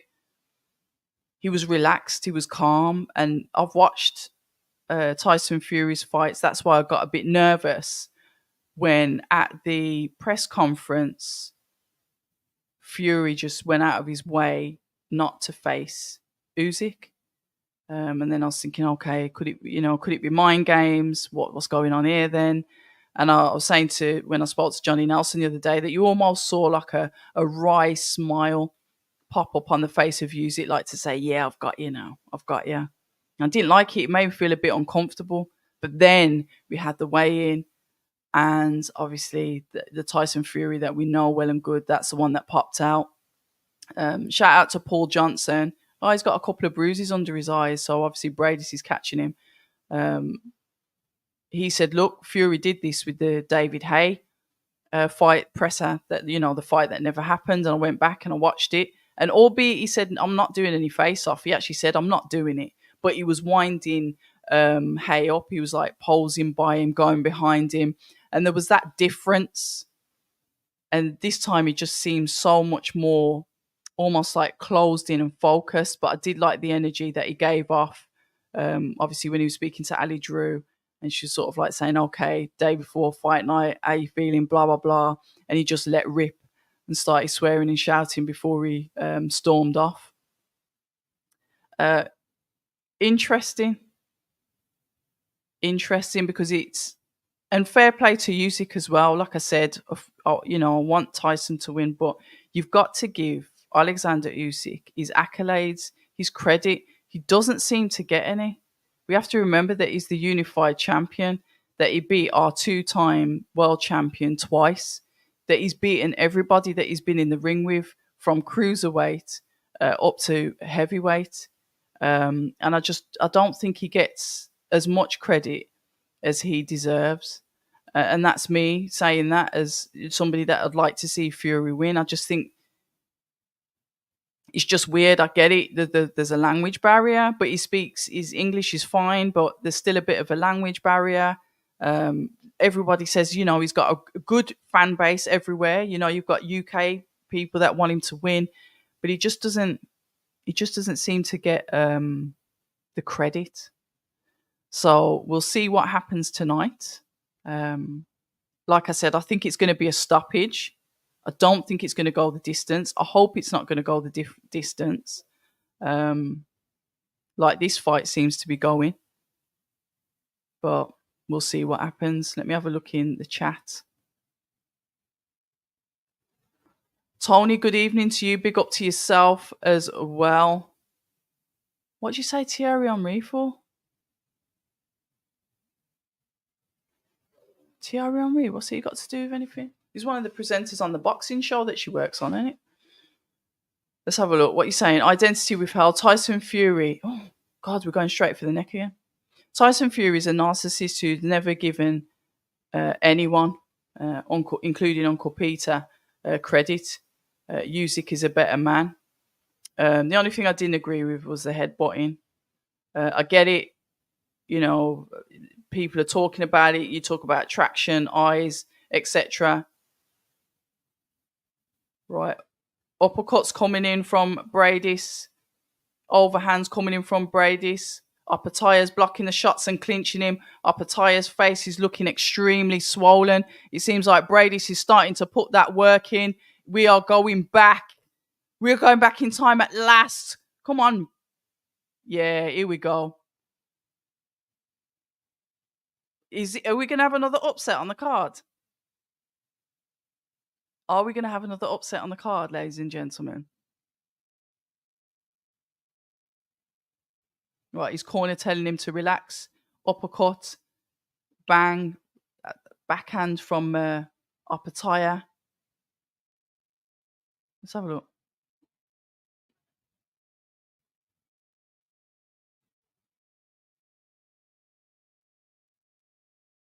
Yeah, uppercuts. Uppercuts have been a killer tonight. That's what happened with Cacace and Cordina. Yeah. Good work coming in from Opetaia there. I'm just trying to listen and see what his corner's saying. I know that they're telling him to relax, breathe. So yeah. Zach Katz. Yeah, I'll get back to the chat in a minute. Hold on. I think the gears. Who said it? Somebody in the chat said that if you leave it till later, Briedis is going to start to come on. Whoever that was in the chat, salute to you. I might try and have a look and see who it was. Somebody said it that you longer. Was it Dana? Did they say the longer you leave it, Briedis is going to start to wake up? And this is literally what he's doing. He's pushing Opetaia back on the ropes. Opetaia is coming back with his 1-2 shots. He is tucking up. Once again, Briedis with the uppercut. Uppercut once again. Jai Opetaia forced to move onto the back foot. Briedis now on the hunt on the front foot, throwing in that uppercut, which is what his trainer told him to do. So jump back, throw that uppercut. 1-2 coming in from Briedis. Blood pouring from the face of Briedis as well. Opetaia looking slightly uncomfortable. He's got Briedis' arm in the clinch, the arm away from the ref, the arm that is not often seen. Here we go. This is what we want to see. We want to see the gears. There we go. 1-2 from both fighters. The bruising on Opetaia's face. The blood that is coming off the nose now of Opetaia as Briedis throws in the 1-2. Look at him. 39 years old, 1-2, backhand again. Opetaia throws in the body shots, 1-2, uppercut coming in from Briedis. Both men in the clinch. The ref separates the two. 1 minute, 29 seconds of round number 11. I hope the last round of this is a total war. That's what we want. That's what we want in the ring. The cruiserweights, they're known to be heavy punchers. They're known to have these bloody fights. They're known to knock people out. Right, here we go. We've got swelling under the eye of Briedis, swelling under both eyes of Opetaia, blood bleeding from both of these males. Both of them showing heart here. As you know, they'd be in, they'll be suffering some pain. Once again, the uppercut comes in from Briedis after he throws the backhand to the face of Opetaia. Opetaia still bouncing on his legs, still comfortable, keeping that guard up, looking to push Briedis back on the ropes, throws the backhand, throws a 1-2, sharp 1-2, but it skims the face of Briedis. Once again, both men in the clinch. What's he saying? The ref's having a word with him about something. I don't know if he was hitting to the back of the head. Opetaia throws out the backhand. Briedis throws his backhand out. Throws out the backhand once again. Opetaia moving, slipping and sliding. Lateral movement coming in from him as Briedis looks to hit the spot. 1, 2, 3, and the third is an uppercut once again as Opetaia pushes Briedis back onto the ropes. The ref separates the two. We are almost there, ladies and gentlemen. We are now about to have our 1 minute break before we go into round number 12. Here we go. If he's saying, yep, Briedis is in his rhythm now. Yeah. First fight was a bloody war. This one is the same, and that's coming in from Matty. Opetaia has disappointed me, to be honest.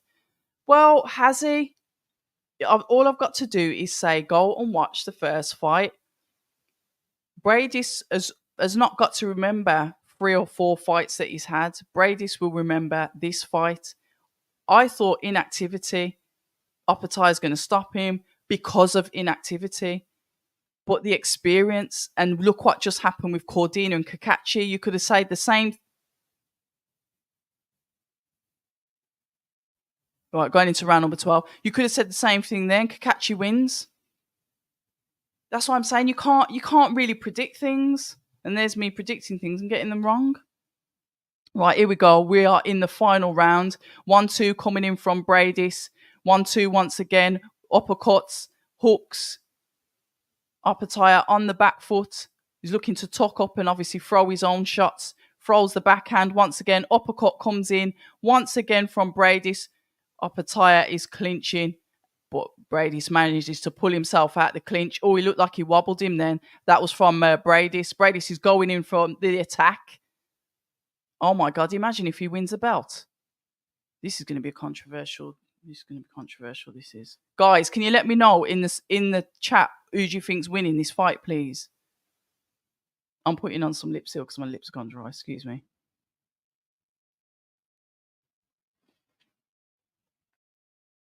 I need to know your opinion on who do you think's winning this fight.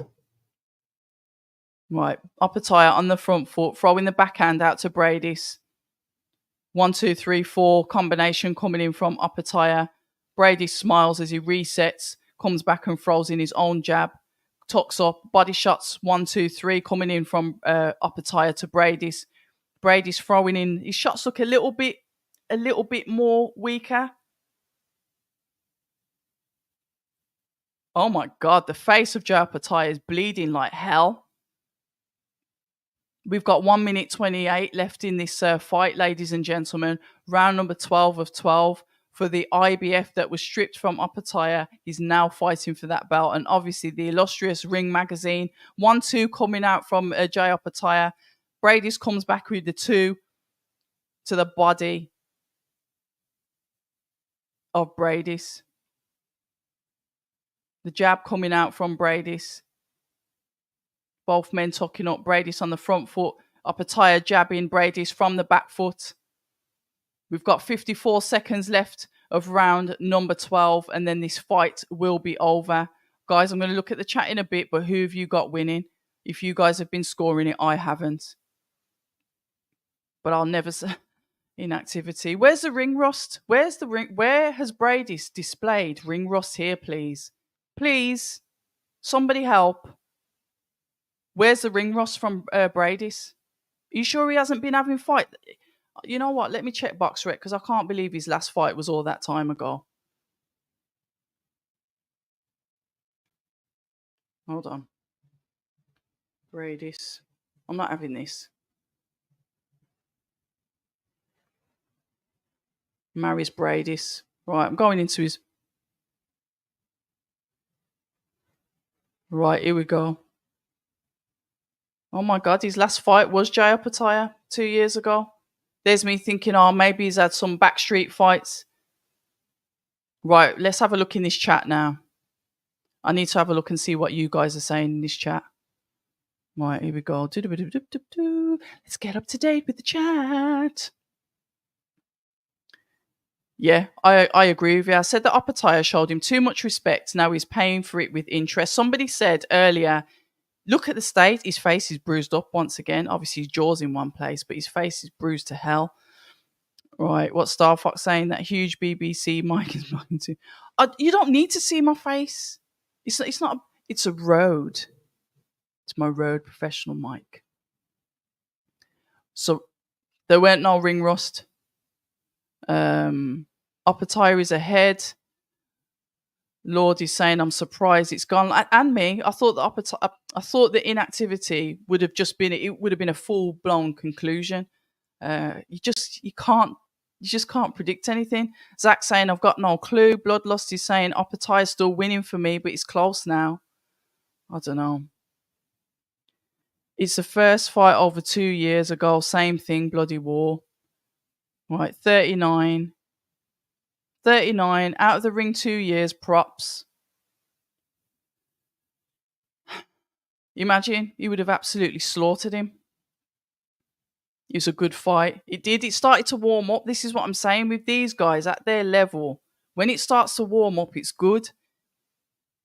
But I would say that Opetaia was being probably the more cagey one.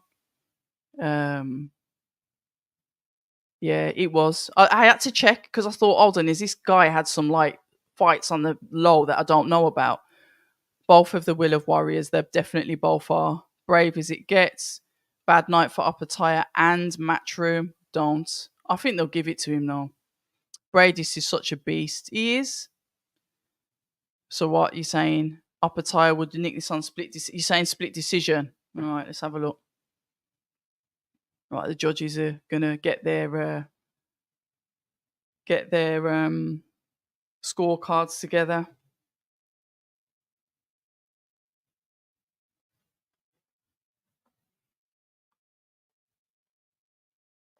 You know, in this protein shake, it's got like banana and strawberries and protein shake and peanut butter and maca powder and what's the other thing in there? What's that thing in there? The brain thing? Oh, it's like a brain thing anyway. But I tell you what, it doesn't half wreak havoc on your stomach because I usually have that first thing in the morning. But I knew I was going to be on this for long. Here we go. Hold on. Who do you think's going to win? 12 rounds of boxing. Scorecards. 117, 111. Unanimous. 116, 112. Unanimous. It's gonna be Jai, innit? It'll be Jai.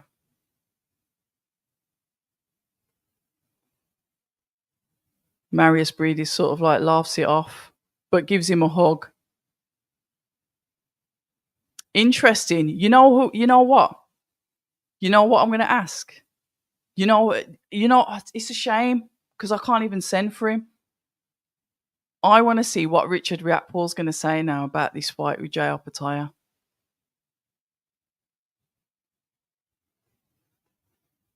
Interesting.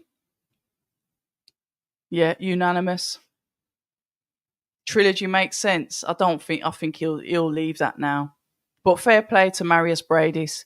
Apologies for thinking that Opetaia was going to be able to stop him due to inactivity. Never, ever, ever will I say that again, because how wrong was I? What a fight that was. Marius Briedis, 39 years old. Last fight was 2 years ago. Former world champion. I like that style of, that style of their boxing anyway. He's tough, took some shots, almost looked like his nose was splattered. Then it stopped bleeding. Both of them got into a wrangle-tangle. They started to up the rounds, I'd say, from about 8 or 9. But yeah, congratulations to Jai Opetaia. He's got his belt back. But Marius Briedis, I don't want to see him retire. Sorry. I think he creates a lot of problems for a lot of people because he's as tough as hell. And you could see by the look on Jai Opetaia's face there, he wasn't too sure himself that he'd done enough to win. You could see him saying, come on, come on, come on. Those nerves took it in. I'm not scoring it, so I'm letting you guys. Let's have a look. You said trilogy. You're saying draw at best. Okay. Scores were a bit far from the fight. Here we go. Let's see what he says.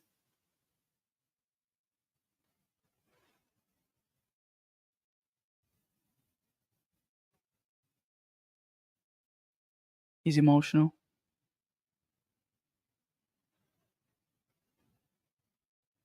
Showing him his respect. I'm sure in an interview he said he hated him the other day, but I might have been hearing things. Oh, he's emotional, bless him. He was in complete control. I thought it was a punch. Where he headbutted his nose, okay.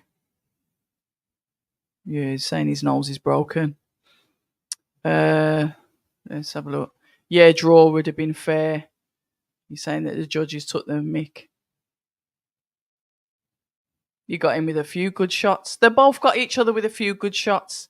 It was a good, competitive fight that really started to turn the heat on, I think, from round number 8. Yeah. Yeah. One ref gave it 9-3. Good fight regardless. It's almost time. Yeah, we've just got a 7-hour concert to go through. Are you ready for the 7-hour concert? Can't believe you lot are cursing my mic. Look at my lovely mic. Look at my nails on, Oh, I'm not talking to ladies now, am I? Anyway. Right. Mr. Flash says, what fights are you guys in the chat watching? J119 Briedis hurt him in the last 3 rounds. So Mr. Flash is saying it's fair?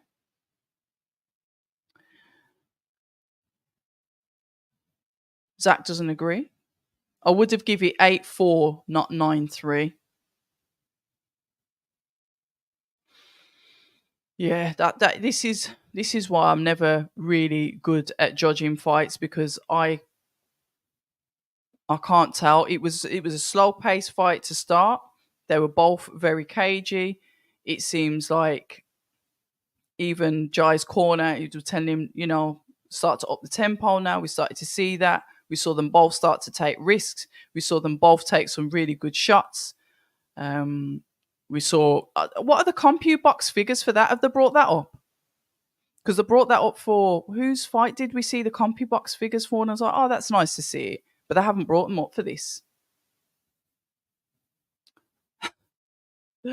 Listen, I think there is. What didn't His Excellency say that there was going to be a concert or a performance? Because if you think about it, Joseph Parker should be in the changing room with Tyson Fury, but he's out on stage talking to the beautiful Kate Abdo. And now we're going to have to listen to Sweet Caroline for 7 years.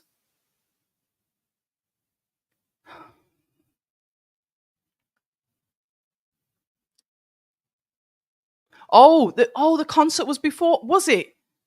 Zach, are you telling the truth? I need you to be telling the truth. Was the concert already? Because that will make me really happy if it was. Because I don't think I want a concert now. I hope that's true. Now I'm taking the mick. Because it takes long, doesn't it? It takes long. Don't you remember the last time when Fury fought in Ngannou? And we were all sat around on the live for ages thinking, when's this going to start? And then there was a performance and we thought it was the ring walk, but it wasn't. You don't remember that? Because I'm sure there's a few of you that were in here last time. Good afternoon, Double D. You just popped up on my phone. Ooh. There's worse things that could pop up on your phone, so I'll take that as a compliment. Come on, Fury lad. Elton Elton John next. I'm offering that, please. No, we said that the concert. Zach has said the concert was on before. We're not having it now because I'm telling. If we're having it, if the concert's on now, I'm dipping off and coming back for the fight.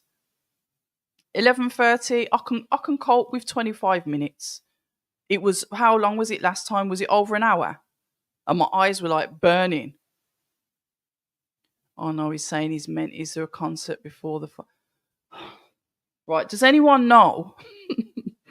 Does anyone know in the chat if there's going to be a concert or some performances of songs like there was last time before this fight? I need to know. I'd like to know.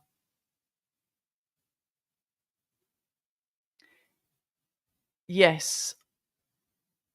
Yeah, well, everyone has their ideas of how to break up the evening, and maybe not everyone wants to watch fights back to back, but that's how we're used to watching them back to back. We like to okay, oh, and the next one, and the next one. Remember, there's been 10 fights on this card, and this card has been on since 3 p.m.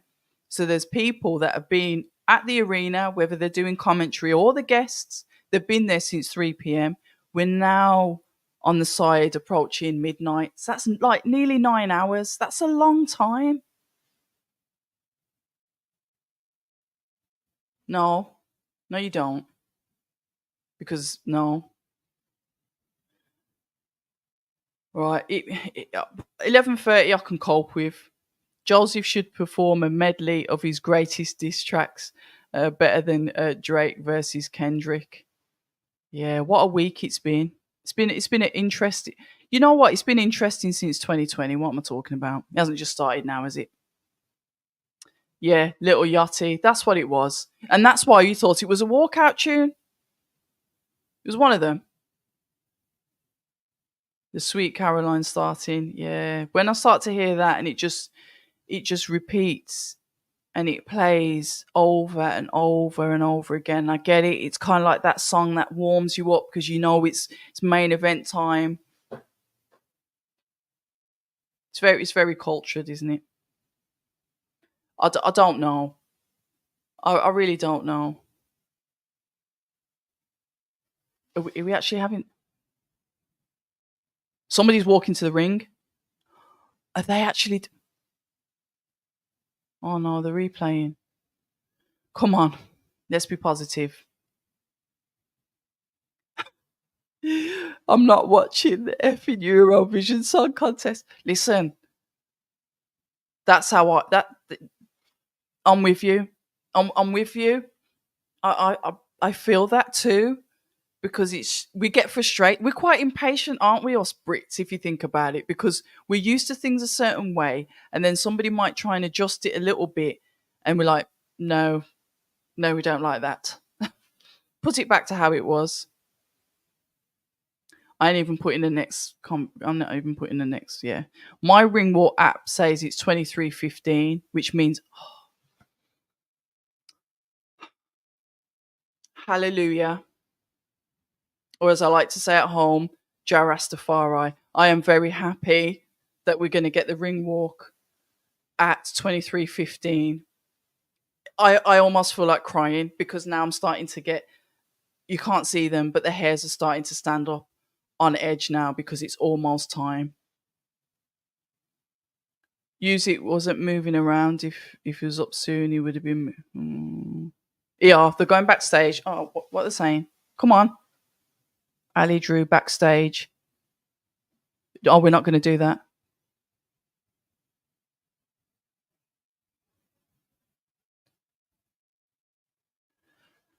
Right, it's not yet. Usyk wasn't moving around. If he was up soon, he'd be moving, surely. Yeah, you'd think so. They want to keep warm, don't they? Oh, yeah. Right, what time is it? 23:08. So, the the English gent says half past. If he sees Ring Walk app says 23:15.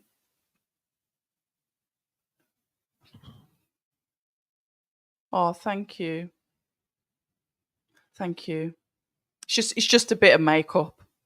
If you go on Instagram and check my stories from today after I'd been for a run down the canal, you wouldn't be saying that because I look like something had been dragged out of a hedge. So don't let this internet this don't let this fool you. But I'm not afraid to look a mess though. That's the thing. I don't mind.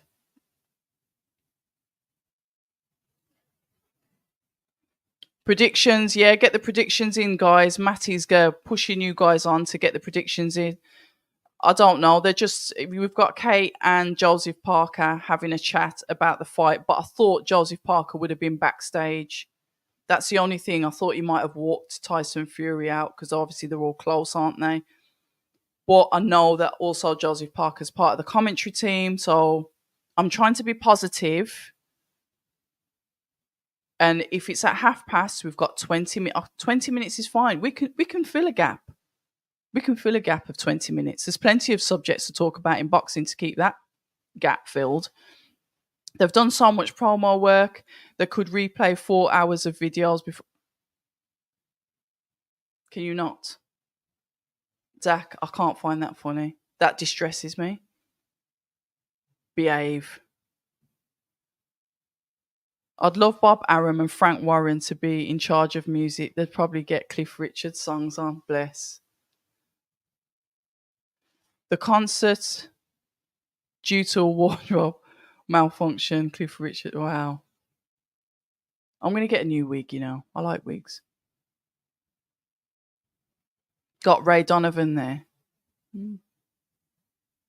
Who's Ray Donovan? Is he a singer? Do I need to Google him?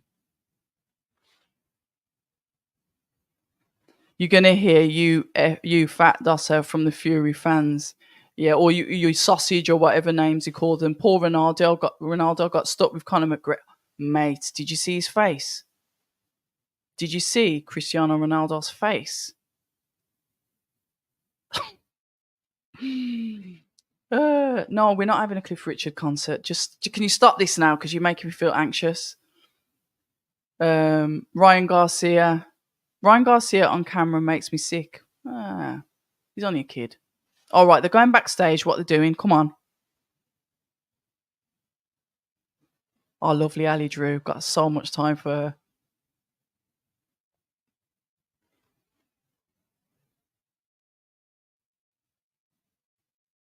She looks amazing, doesn't she? She's such a lovely woman as well. Like in real life. You know, what you see on the TV is what you get in real life. Lovely. Same with Kate Abdo as well. Amazing. These girls are inspirational for me, and I really do look up to them. Come on, what we saying? What we doing? Yeah, it's full as well. Right, so Adele Oladipo and Chris Mannix are doing something now. Okay. What are we saying?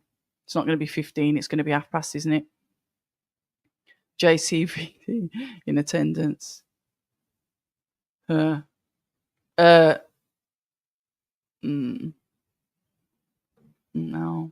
No.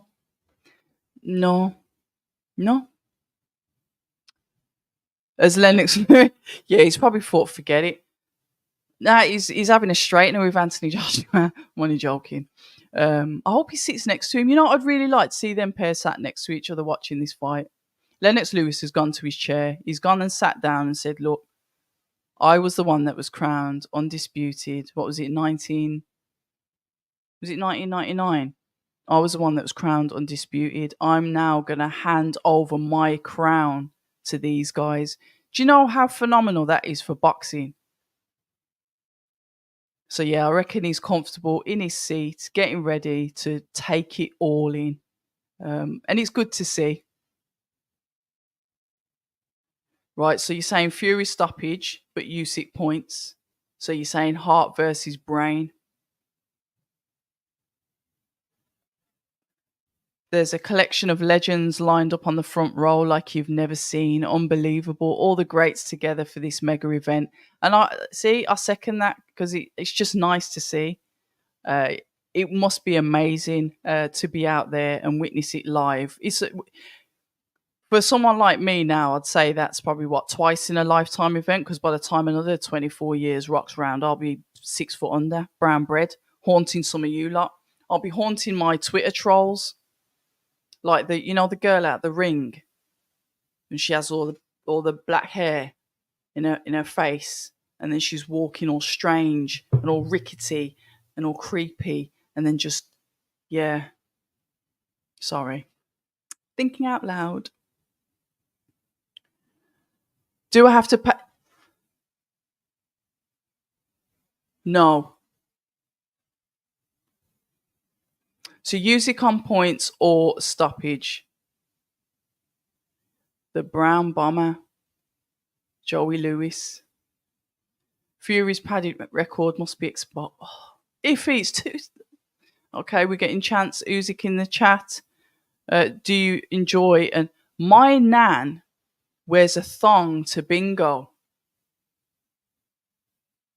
It's very strange that you've got an account called that.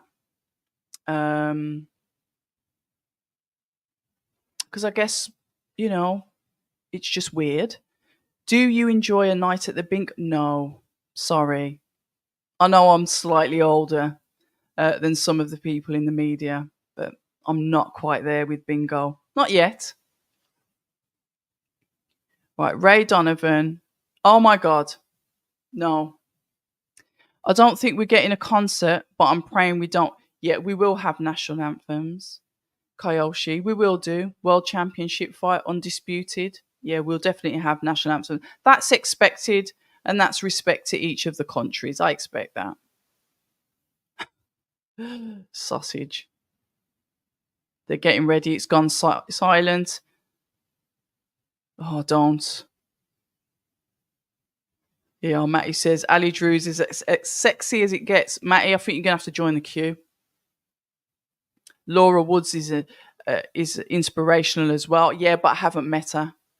I haven't been around her, so I can only speak about the ladies that I've met and that I've been around and that have given me advice and shown me that support. She's amazing at her job. But when I talk about people that like inspire me, it's like people that I've been around and they're doing better than me, and it's like, okay, and they've been really helpful. Parker walking Tyson out to ring. So where is he then? Is that why he's dipped off? Oh God, here we go. Right, Usyk will win. Big on points. And yeah, he does, you're right. What's my prediction? I would like Tyson Fury to win, but I'm not going to make my mind up until either round one or the first bell goes, because I keep changing my mind. And I've been changing my mind for ages, since this fight was first announced back. What was it? When was it? November last year? I can't even remember when it was. You are joking. Timmy Mallet? Like the one from the 80s? Yeah, it's his best mate, isn't it? I spoke to Joseph Parker about that, and he says when he first came over to the UK, Tyson Fury offered him to come and live with him and just helped him out when Joseph was sorting his career out and building his career back. Tyson Fury's done that for a couple of people. It's not just Joseph Parker, but a couple of people don't admit it. He's been very helpful to a lot of people. I've heard, how he's done that, like behind the scenes, helping fighters. But I guess we only cling on to the bad stuff, don't we? Now, you're all right. I only want the horrible ones. Use it by decision. I'm nervous, though. 48-47. Oh, look at these statistics.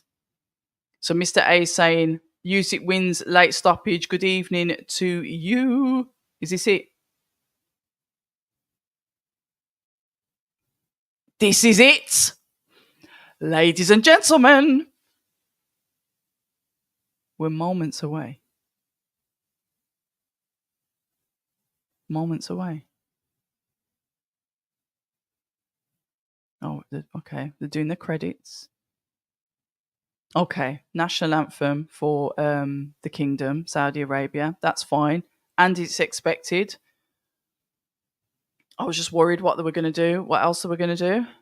When he said moments away, I thought that doesn't. It's not imminent, then, is it? Usyk late stoppage. Okay, so Mr. A, Matty, you're on the same. Um, what did you do, Ray? What did you do? I don't even know who Ray Donovan is. I just hope someone. Yeah, well, listen, I've been thanking him all night. I ain't complaining. I'm not. I'm not complaining. I'm grateful. That was a quick national anthem. I hope not. That young lad was 30 years old. He just looked at. What's this now? What's this? There's a lot of people in that arena, though. I'll give him that. What are they doing? It's gonna be a concert. Oh, get in. Draw is a safe bet. That's it, Timmy Mallet. Yes, yeah. He's not dead, is he? Look, that's from my generation when he used to hit you on the head with that. We get to spell words. It was a long time ago. It was funny. Mallet's Mallet, yeah. There we go. Mallet's Mallet. Old school. That's Call of Fury, but he loses this fight. If this controversial draw happens, Gareth A. Davis will be so gassed. He's been gassed all week. I ain't heard from him all week. He sent me a few articles that he's written. But I know he's been busy because I wanted to contact him out there. I reached out to a couple of people, but I just knew I weren't going to get it looking. And when I saw how many thousands of interviews that everyone was doing, I thought, you know what, forget it. We've got the Catterall Taylor fight next week, so I'll catch up with the match. What's this now? We're having another concert, guys. It's happening again. And my anxiety is kicking in. I think I'm actually going to cry. I just want to see the fight. Maybe I'm just being emotional for nothing. I don't. I just want to see the fight. Right. Ade said there will be me. Oh, God. Yeah. Here we go. Here we go. Here we go. Yeah, they're doing it again. Yeah, that's what. Listen, in golf, if you want to have your rant, now is the time to do it. What time is it? It's 22 minutes past. As long as this finishes at past, we're all right, guys.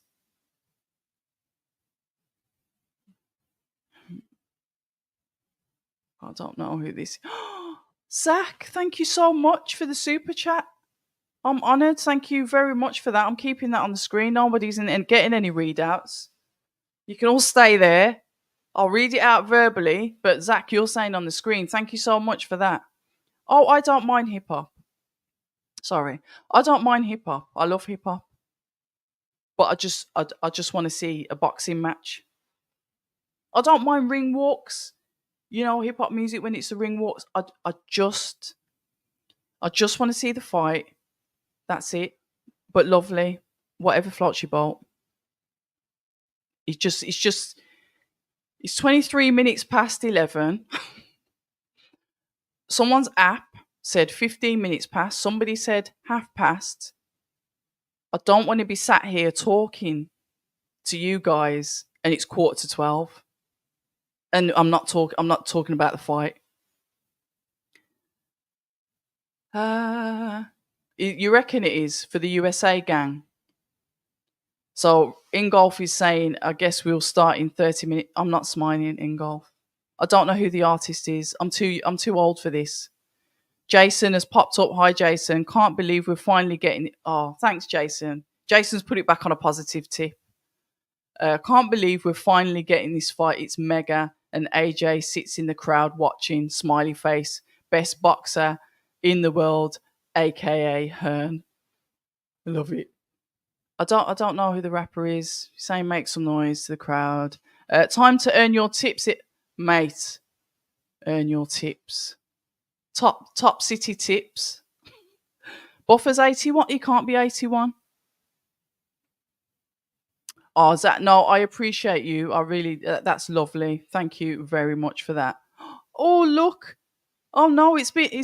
How can I put them both on the screen? I've had £100 donation from the Lord English gent that had to change his name because people were looking for him. So I don't know what he was doing on YouTube. But thank you very much. No, I don't. I don't want you to have a refund. Sorry, I don't.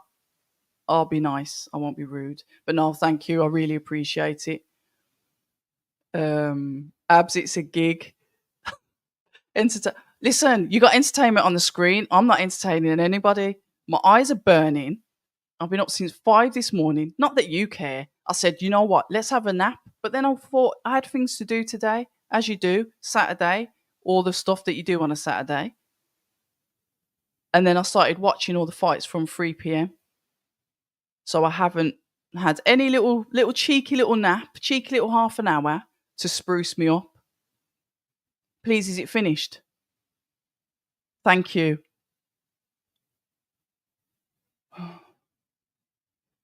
You said we were going to party tonight. What does that mean? Thank you so much. So I'm going to flash between them. So we've got Lord English Gent. Thank you so much for the donation. And Ingolf's at it again. What's he said? I can't help it. Hate is such a wrong word. A strong word, Ingolf. You know what I say instead of hate? Detest. Because it means the same. It's just in a different language. So it doesn't matter then, does it? I hate these Saudi fights. And I don't think that the Saudis have helped the undisputed fighter. If not for the Saudis, we wouldn't.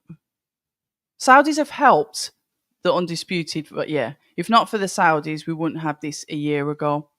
I agree. But I like what they've done for boxing. I like the fact that they've put their hands in the pockets and says, "All right, do as you told them, and we'll give the fans what they want." But from listening to what people have said about His Excellency, he actually does like the fights. He looks at it from a logical point of view. He doesn't look at it from like the belts, the rankings, the this, the that. He looks at it and thinks, they're in the same weight category. That one's going up to that weight. Yeah, I fancy that one because I like the both. There's a common sense approach to it, which just throws all the rules out the window, which I guess is gonna make some people angry.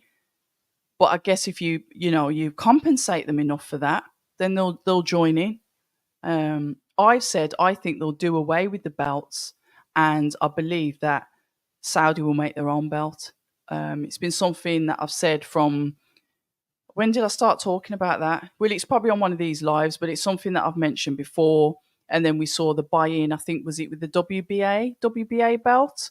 And then obviously we've seen Maurizio Solomon there with his special belts, the half and half belt. So we know that there's some kind of WBC connection as well. So they're making it like, and you can call it almost, even though it's not that far away, the mecca of boxing, because they're making the fights based on common sense, and we need that. We needed it. Because how often were we frustrated? We're sat on a Saturday evening thinking, you're not satisfied with the fights, but you're grateful that there's some boxing on. Now you can be satisfied with the actual fights that you're getting. So there's no way I'm going to sit here and complain about it. Because I've enjoyed it. Oh my God. Look at Usyk's ready. Usyk's ready. Thank you so much for the £10 donation. £10 donation. Thank you very much to Double D. Double D. Get a decent wig. I will, mate. Do you know how much wigs cost? The last one I had made was over 500 quid.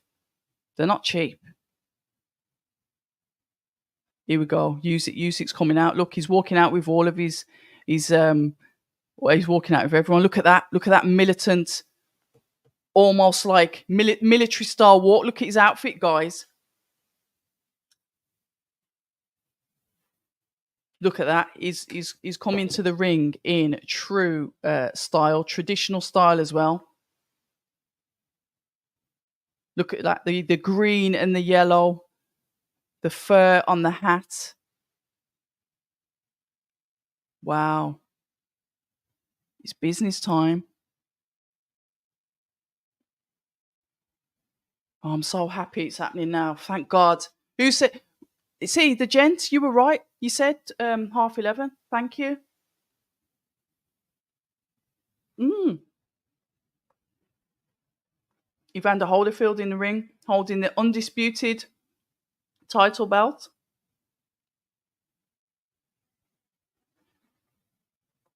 Oh shit! No, that ain't Evander Holyfield. No, that's not Evander Holyfield.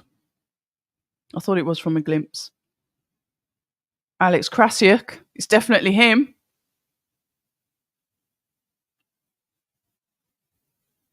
And look at the messages give me. Going to be the best. I switch off the commentary and listen to you. You're making me blush. I might have to put some better lipstick on next time. Right, look at that, the unified belts, look at those there. Look at all of them. Can you imagine having all of them? And this is what I couldn't deal with. Psychologically, I get it. Fair enough, I wouldn't. Losing a fight's not nice, is it?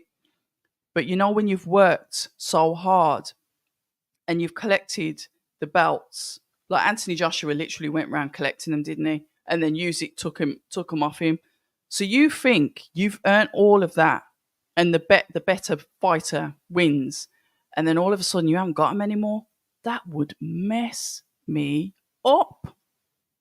So even I'm just thinking, like, from my point of view, and this is how I think. It's nothing to do with how anybody else thinks. I'm not speaking for them. But if I'm sat ringside and I'm seeing somebody with the belts that they took off me, I'm going to be honest with you. I'm going to feel away. I would feel away.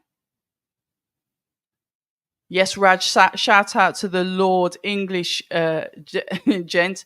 Ingolf, I like you because you bring balance. So yeah, we have the positives, we have the negatives. Sing us a song app. Part life. Now, I can't sing. Can't sing to save my life, mate. If I started singing on YouTube, I'd lose. All my subscribers would be gone. The ballers are here. Buffer makes Churchill look young. Scroll down, abs. People are sending you money. I've seen the double D one. Get a decent wig with that girl. We like it. Let me pop that up on the screen. So we have to pay for you burning the candle at both ends, abs. Make like Robbie Williams and entertain us. You know what they say, Star Fox? Many a true word spoken in jest.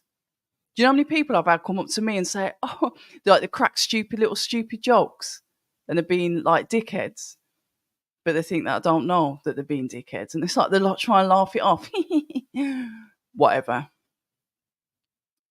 Saudis have bought boxing. Yeah, I agree. But are the fighters being compensated, as in paid handsomely? Yes.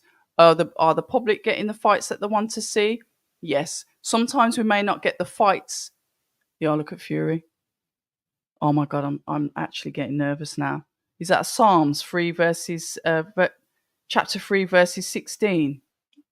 Or is that John? 3:16. I was reading that the other day. Good luck to both fighters. Stephanie Ray, yes it is. Here we go. Here we go.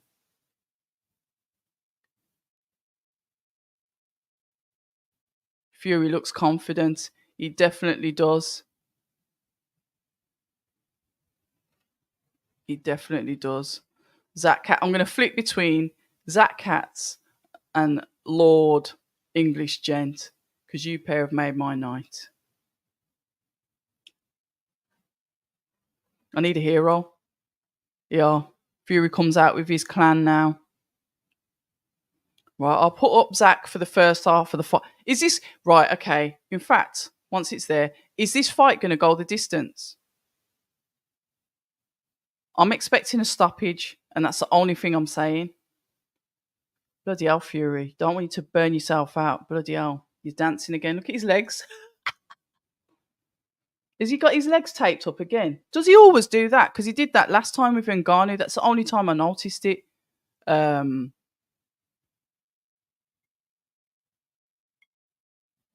Bloody hell, he's running to the ring. Jesus, calm down.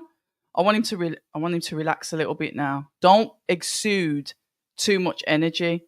Oh my god, he's already in the ring. Tyson Fury's literally ran to the ring. It's quite interesting as they both are wearing green. Tyson Fury goes over and starts shadow boxing in front of him. Yeah, taunting. That is the correct word. Usyk stone cold. Oh my god! What? How is this fight going to end? How is this fight going to end? I am so nervous. Yeah, where have you been, Dest? Good to see you. I'm sick in the belly. Fury to win. Yeah, it's nerve wracking, isn't it? Usyk to win. It's time once again. Here we go. Here we go. So they're doing national anthems. Guys, can I just check that we're all on the same time? They're doing national anthems now. Can you let me know in the chat? Because sometimes my stream might be slightly slower on the DAZN app on my phone. Are they doing national anthems? Let me know. Someone in the chat. Let me know.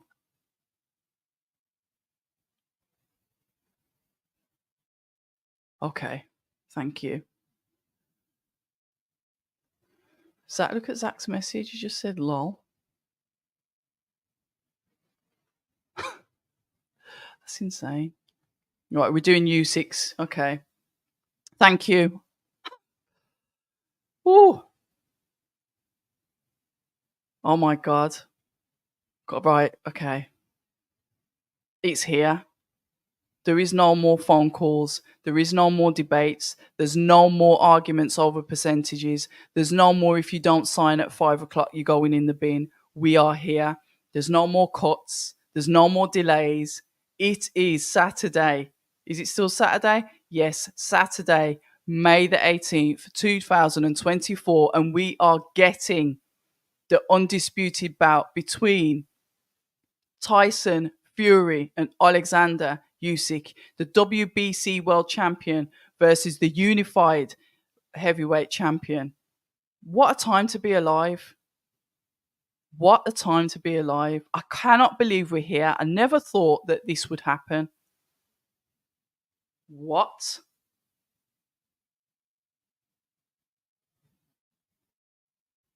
Come on. God save the king. We're doing anthem times. I won't make any comment on the recent picture that was unveiled of him, the portrait. I'll leave that. Not for this show. Yep.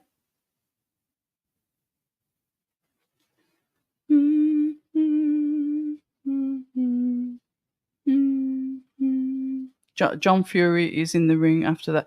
He would be. He's his dad, ain't he? And I'm look. Remember they split up when did they split up for a little bit with Ngannou, and his dad wasn't happy about his team, etc., etc. So his dad's going to be there, ain't he? Oh my god! Here we go. The clapping. The clapping. The clapping. Oh my lord.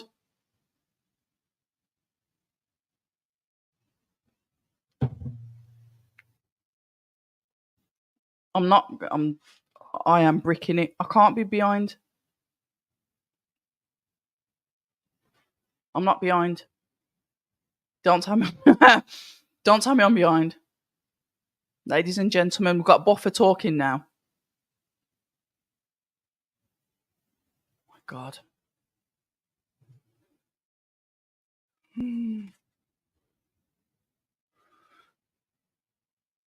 Why am I so nervous? This shouldn't even matter like this. Sugar Hill in his corner. Is he his key trainer?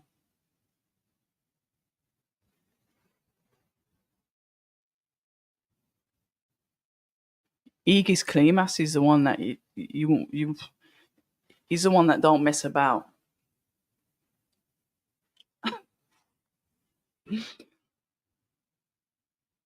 Right. Oh my lord. Right, they're giving out their thanks. Nick Armour, good evening. How are you? And thank you so much for the feedback that you leave on the videos. The fact that you watch so much of them and always leave feedback, I really appreciate that because that takes time, and time is something that is so expensive. So thank you so much.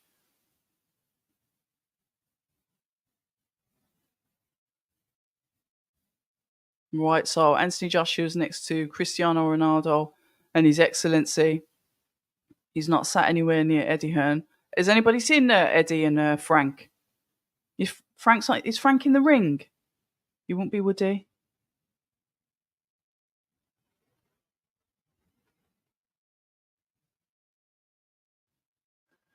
Oh my lord. He's oh my god. Right. Right, three judges. I don't recognise any of them. If you guys in fact, I can't even see properly now because I'm just getting really nervous. United States. What was? Did one say Canada? I've changed my mind. Fury to batter Usyk body. I tell you what. Fight fan Danny. Good afternoon. Good night. Good night, even. How you doing, Danny? Let us know if you're ready for the review tomorrow. We'll do something tomorrow afternoon. Now, I haven't got a clue either. What if one of them gets sparked out in the first round? I've got shivers. I don't listen. No, it's just a fight.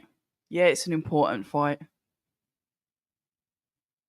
This is a fight that will go down in history, and our kids will talk about it. Our grandkids will talk about it. Just like we sit around talking about Lennox Lewis and Evander Holyfield and Mike Tyson and all the rest of them. It's iconic. Star Fox, I'd be counting that cash too. 21 fights, 21 victories. Former undefeated, undisputed cruiserweight world champion.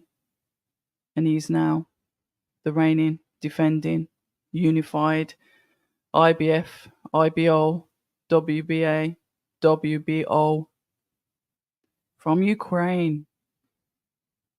Heavyweight champion of the world, Alexander Usyk.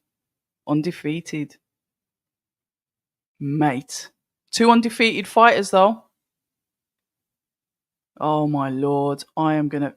Oh, my God. Right, come on. Change my mind again. Usyk to kill Fury. Oh, shit. Can I say that on here? I don't want my channel to get banned. Usyk versus the boxing industry. Let's go. Yeah.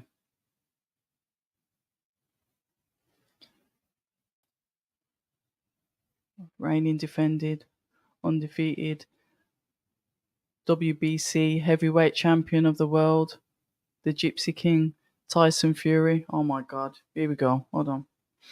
Right, they're holding up the WBC belt and his team are clapping for him. Frank Warren is in the ring. Look at him. My old son. I do like Frank Warren. He's lovely, you know. Really nice. Really nice. Really nice man as well. Him and Eddie. Both of them. I like the both of them.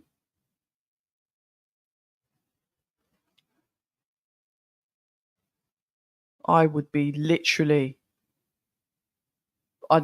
be bricking it now. Get out of the way. Oh, he's giving all his team a love. I think Fury's team are already out the ring. No, they're just about to leave now.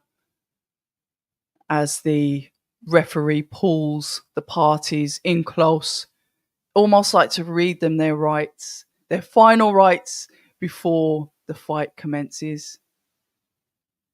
Oh my God. What's going on? Here we go. We discussed earlier. Come here.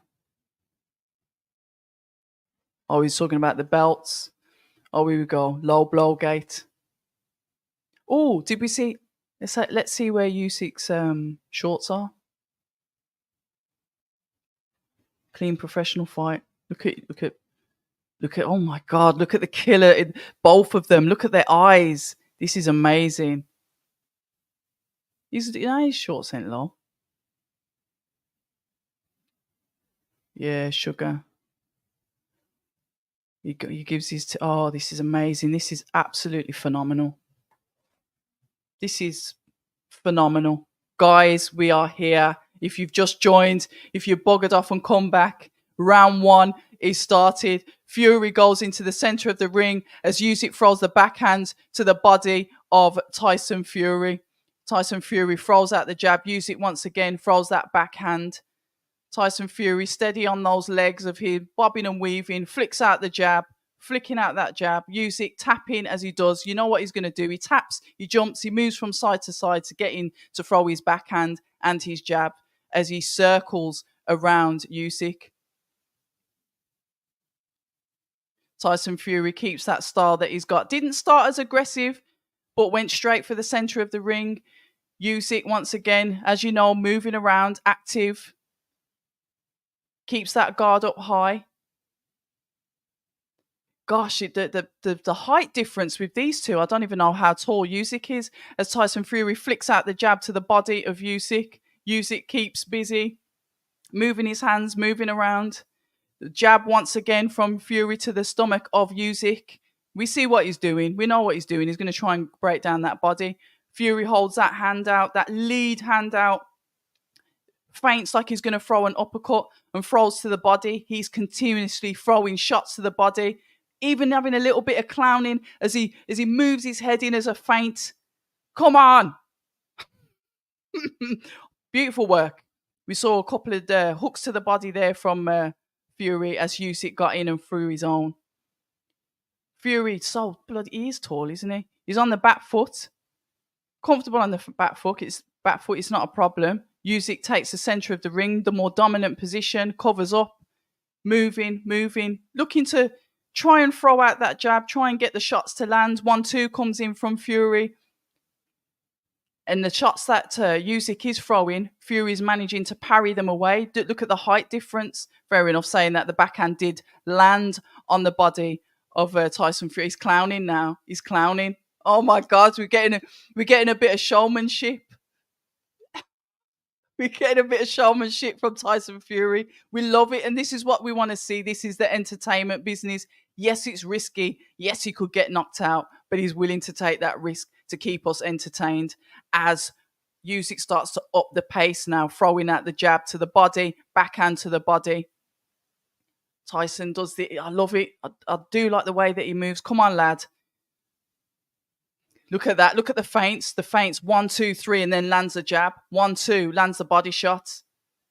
Oh, here we go. Usyk comes in with the overhand. The overhand left, was it? Yeah, overhand left is southpaw. 1, 2, 1, 2, 3, 4. Usyk rolls under the shot and gets out the way of Usyk. Usyk's looking to obviously get that KO. The last tap from Tyson Fury on the last bell.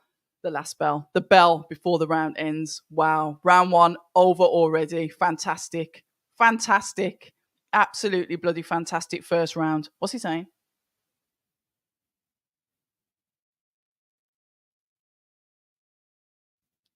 He says, what is he complaining about? His slick shit. I like what he did when he fainted. He fainted 3 times. Three times. Faint. Bang. That's what we like.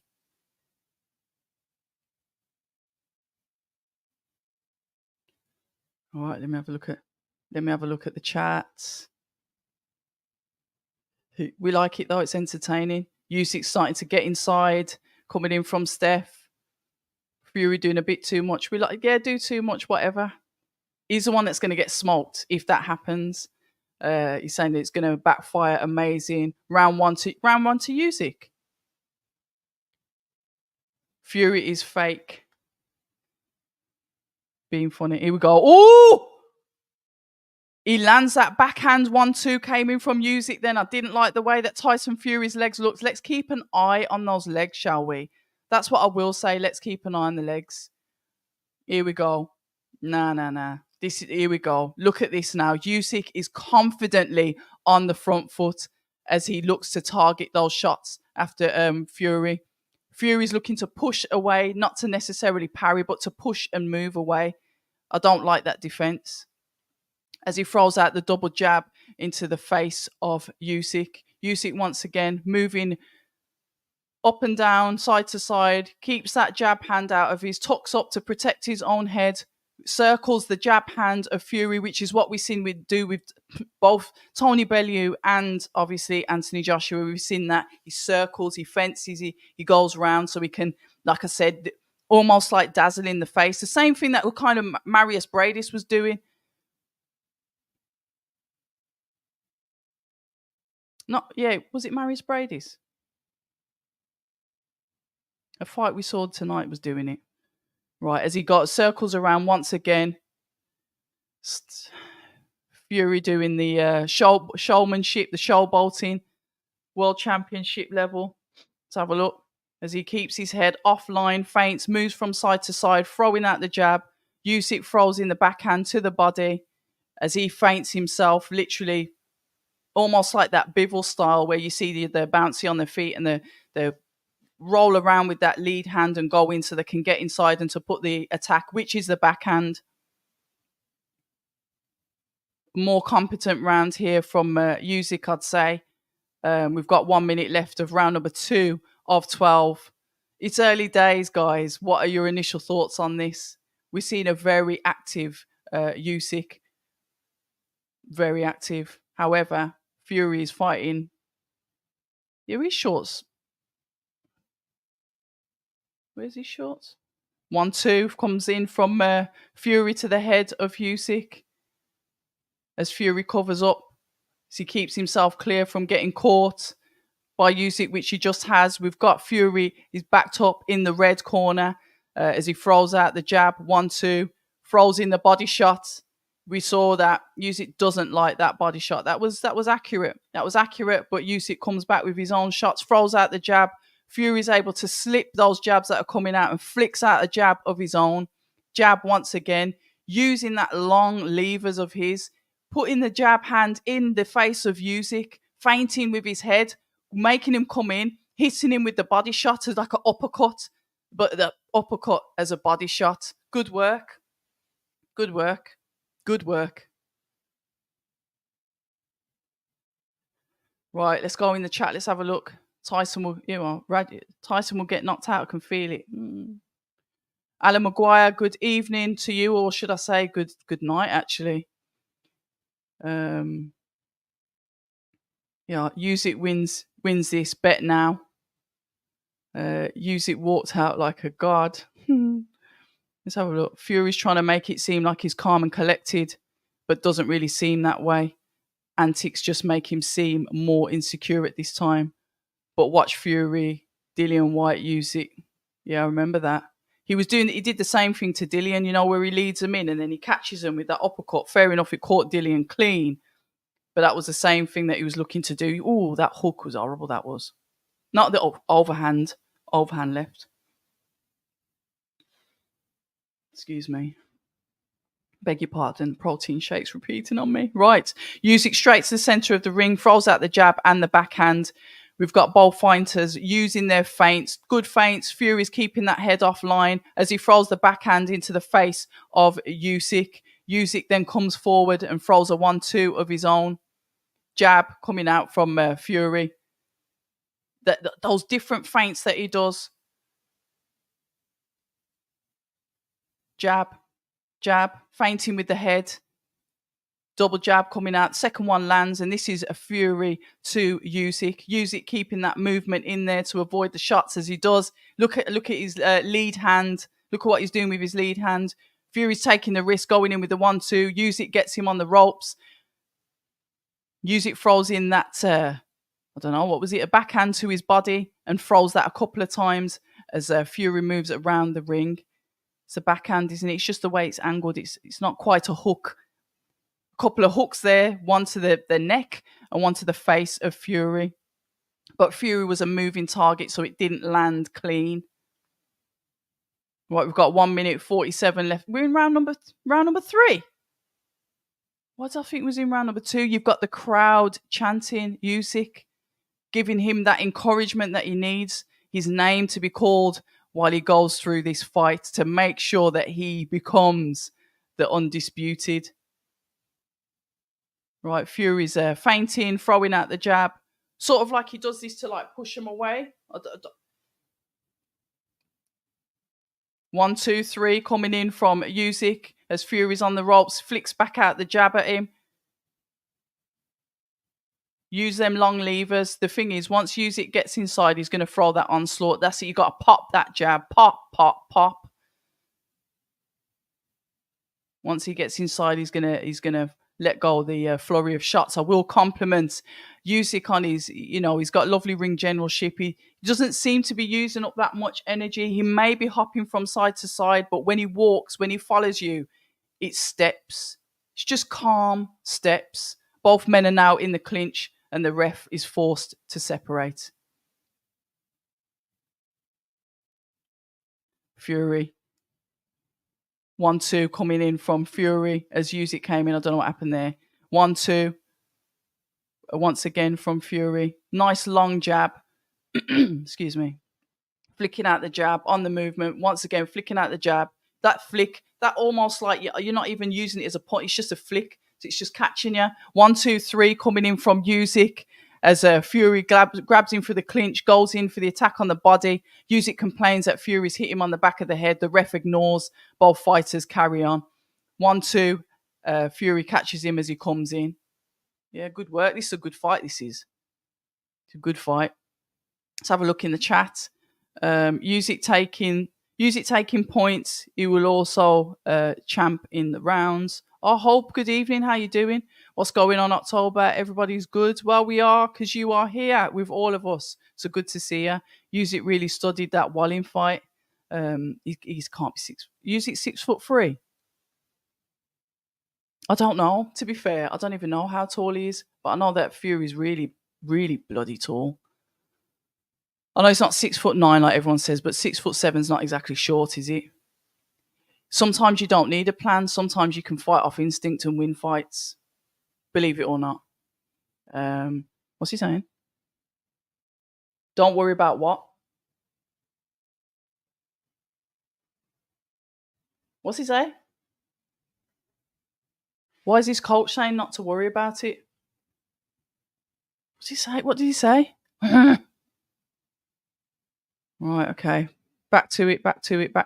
Right, body shots coming in. 1, 2 coming in from Fury, to Usyk. Once again, body shot, once again. Flick, flick, flick with the triple jab and the backhand. Flick, 1, 2, 3, flick again. 1, 2 from Fury. And this is all the shots coming in from Tyson Fury to Usyk. A very, very active, very, very busy fight. Nobody isn't switching off here.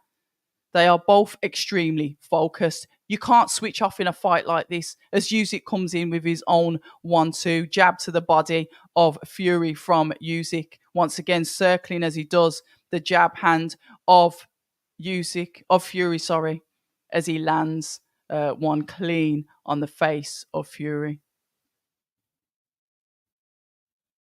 Right, we're on round number 4. Flipping it, this is going to go quick, isn't it? I said it was going to be a stoppage, but God, who knows?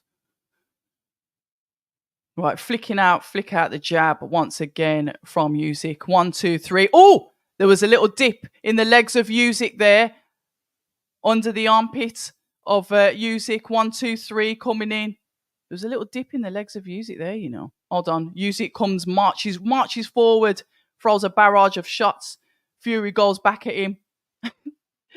He's still showboating. Mate, yeah, here we go. This is a real good fight. Right, here we go. What's he saying? Head clash there. Was that a head clash? Is he all right? Is he bleeding? And I don't want it. Yeah, the touch gloves show respect, no malice intended. There may have been a head clash. A beautiful uppercut there, once again, from Fury on the head of Usyk. Have a look at Usyk's legs, guys. Talk to me about Usyk's legs. Has he slowed him down? Let's have a look at his legs. Fury is looking quite dominant here, but don't mess about. Uh, don't mess about, but he's looking very, very dominant here. Hold on. Usyk coming in with the 1-2 or barrage of shots, but hitting Usyk off the elbows as he throws out his own hook, walks out of the corner, off the ropes. Right, 1, 2, 3, 4, 5 coming in from Usyk as Fury is in the position of the ropes, but not backed onto the ropes. He tucks up and flicks out the jab back at Usyk. Once again, flips out the jab at the top of his head. Flicks out the jab, 1, 2. Usyk tries to get in. He's active. He's moving. Active. Fury pivots and catches him with a hook on the side of his head. Jab going out. Another hook coming in from Fury. Every time Usyk's coming forward, Usyk's now throwing, overloading on his shots. The range is working really well to Tyson Fury's advantage. What is that? Yeah, he got his legs then. That replay then showed just a little bit of a dip in the legs. So he's listed as 6'3". It cut off. What my live did. If he's trying to tell him to open the cut. Fury's going in ham. The slight cut over the right eye, but that could have been to the head clash. No, that's not the head clash. Was that the side? No, it was the other side. Klitschko.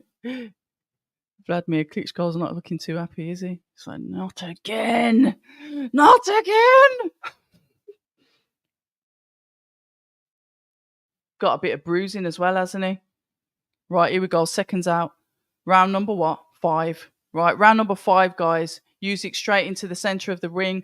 Tyson Fury throws out the backhand as Usyk comes forward. The feints from Fury continue as he's literally feinting the 1-2 as if he's going to throw them, but he doesn't. Usyk tucks up, comes forward, sizing him up, getting that jab thrown in. As he catches once again Usyk with another jab, it looks like he might have landed that jab on the bit where that cut is to his eye.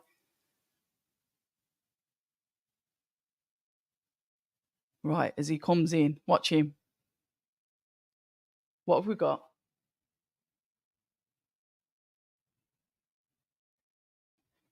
Right, okay. Fury's out, landed allegedly. This is compy box. Right, 1-2 as he throws in or looks to throw in that uppercut, but I think he missed that. That was a bit of a wild shot. The 1-2-3 comes back from Usyk. Fury throws out the jab, pushes Usyk back a little bit with those shots. Usyk's coming forward. 1-2-3 with that triple jab.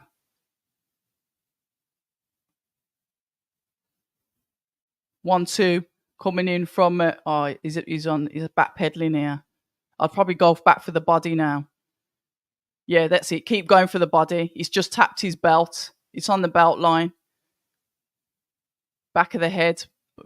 Usyk sort of Fury's okay with it. Now that was low. That was low. Yeah, that was low.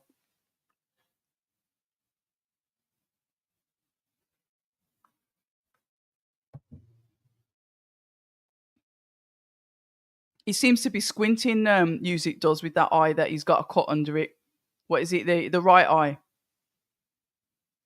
Deep breath coming in from Usyk.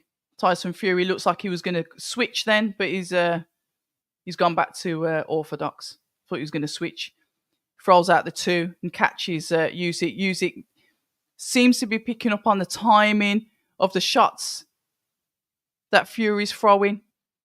And this is all about the rhythm, isn't it? Honestly, compared to him, literally, Fury looks like a flipping giant. You know what? Hold on. Is Usyk hurt?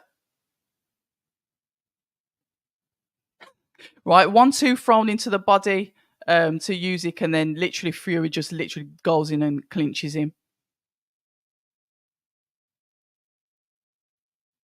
Right, the jab, the 2 coming out from flick, flick, flick. Lovely, lovely flicking of that jab. I love that. Just flick that jab out. It's just like saying piss off, piss off, piss off with the jab. Flick as he throws a 1-2. Right, Usyk fainting, spinning. 1-2. 1-2 landed from Fury. What are we saying in the chat, guys? What are we saying in the chat? We're not saying anything. Gosh, the chat's gone a bit dead. Warming up. This is going to be championship rounds. I was. He has lovely legs, like mate. I wouldn't mind if my legs were as slim as Fury's.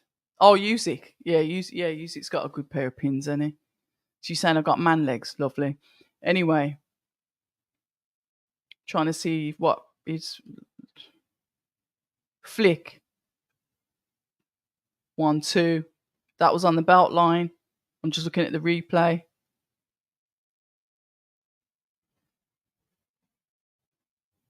Right, here we go. Usyk. Second to get up off the chair. Going into round number 6 now. We're at the halfway point, ladies and gentlemen. We see the fainting from both fighters as Fury quite dominantly flicks out that jab. Comfortable fighting on the back foot. It's not a problem because it's almost like he wants Usyk to come in because he'll catch him with that uppercut when he comes in because that's exactly what he did in the Dillian White fight. So it's like he'll catch you coming in. He's comfortable with that.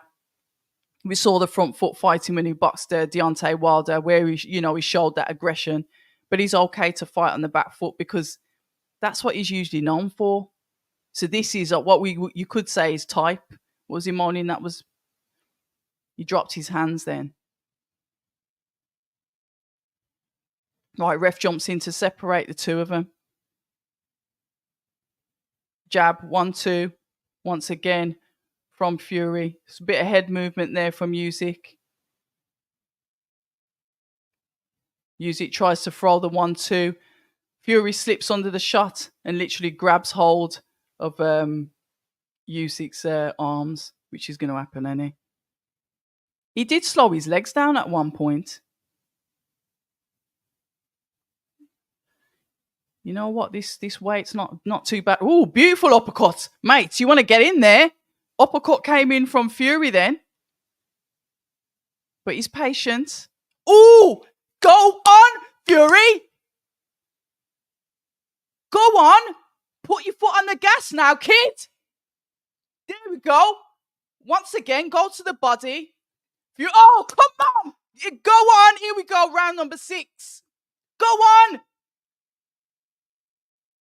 This is the work that Fury's putting into the body of Alexander Usyk, and he doesn't like it, but he's being patient. He's not like me and trying to rush in for the kill. 1, 2, 3. Usyk on the back foot. You can see Fury growing in confidence, slipping and sliding the shots. I get it. You've got to stay calm because you can't afford to lose your head because this is when you could get caught. And it's the shots that you don't see coming, as we know. Usyk still comes forward. God, he was hurt a couple of times then.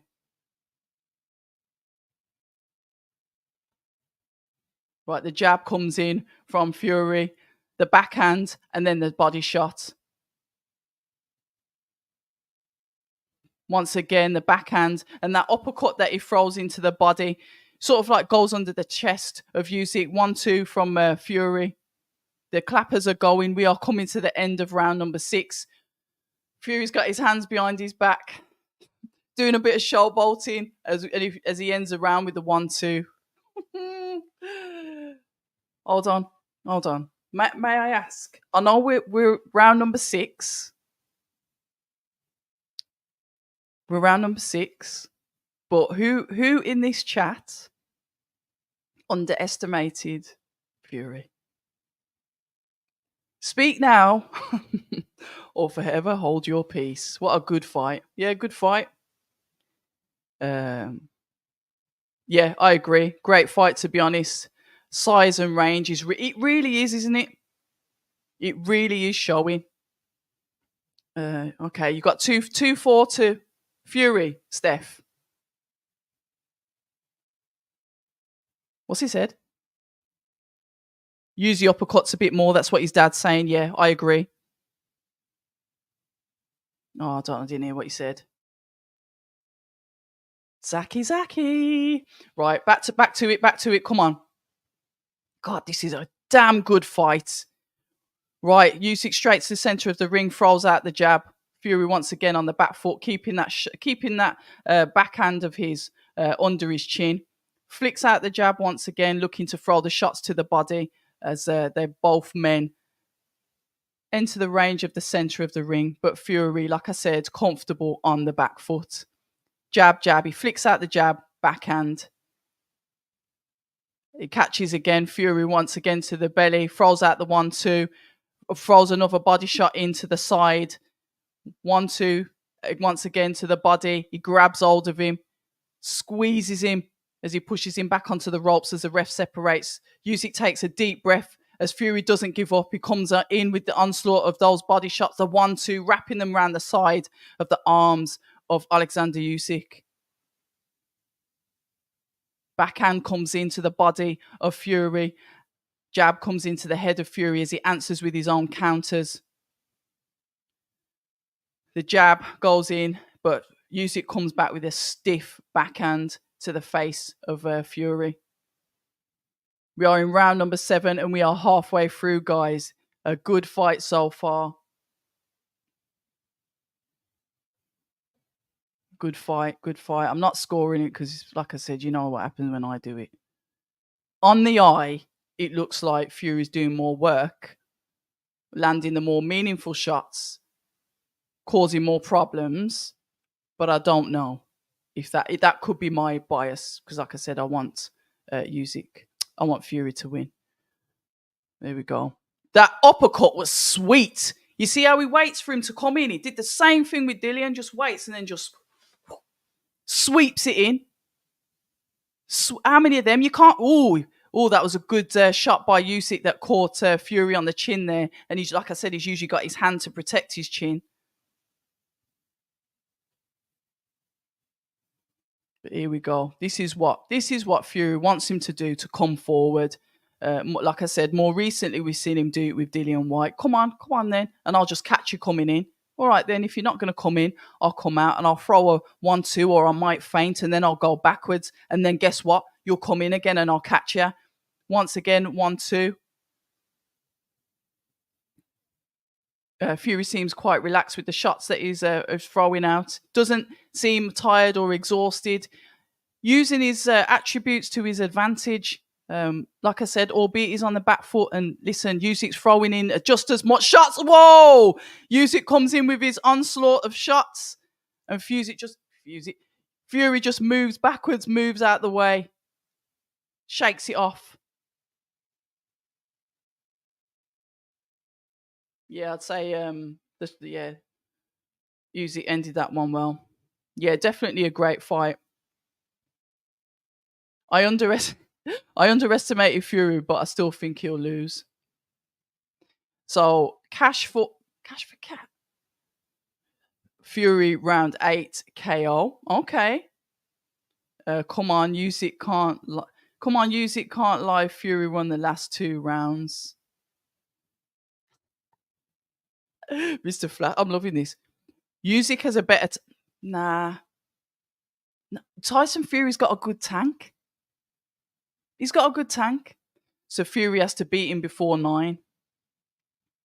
This is gold. Yeah, definitely. Magnificent. I totally agree with you. We are entertained. This is what we wanted. This is what we wanted it to be. And it is what we want it to be. Round 8. It's all right. I'm watching this on my phone. So I'm just looking at the bruising on Usyk's face. Right? Usyk's coming out stronger now. Throwing the shots. More combination of shots. Getting more active. Turning the screw. Upping the gears. Let's see how Fury deals with this pressure. The front foot. The aggressive fighter that's got that boxing brain. That can potentially outthink his opponent. How's he going to deal with that? Here we go. Back foot now. Right, Usyk's literally turned the gas up. He's put his foot on the accelerator. Right, this is where it could get techie. Round number 8 of 12. One, two, three. Right, Usyk is now starting to land at will. Let's have a look. One, two, three. Body shots going in, and Fury just holding his in a bit of a clinch.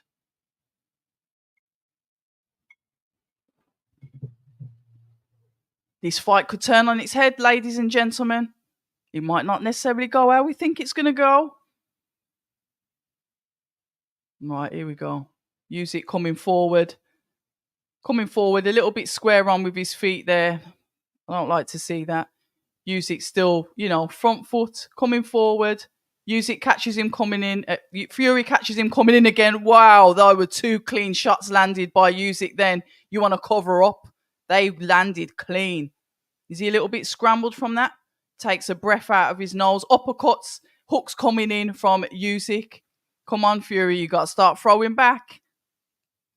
There we go. Flick out the jab, flick out the jab. Look, fighters are known to take rounds off. I hear that.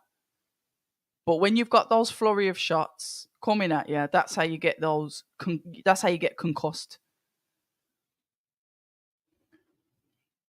Fury slowed down a little bit, I'd like to say, in this round, but maybe he's having a round off. Who knows? Right, flicks out the jab. Usyk lands a body shot on Fury. 1-2 coming in from Usyk. Right, the jab's coming in from Usyk. Now Fury is clinching him, grabbing him. The ref separates the two. I'm getting a little bit, I don't know, is Fury's nose hurt? It keeps on messing with his nose. Is his nose bleeding? It's reddened, but I can't see. He keeps on wiping it. Is it bleeding? Whoa! Whoa! That was a nice, lovely shot there from Usyk. Landed clean on the head of Tyson Fury. God, did I make a noise like a cat then? He flicks out. Yeah, this is Usyk's round. 100%. No, he doesn't. And he's bleeding. Yeah, he's caught him on his nose. He's bleeding. Yeah, he's all bloodied up his nose. He's got his nose. It's popped him, any.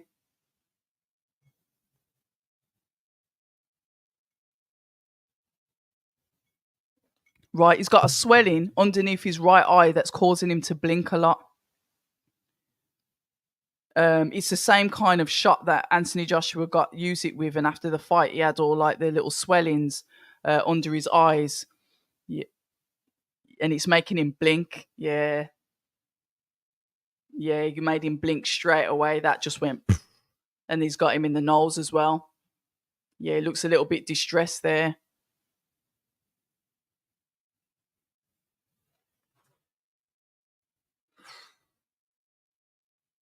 Oh my God, this is like a roller coaster.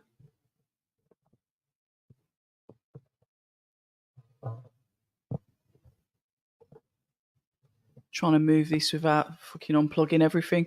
Right, here we go. We are in round number 9. Here we go. Usyk straight to the center of the ring.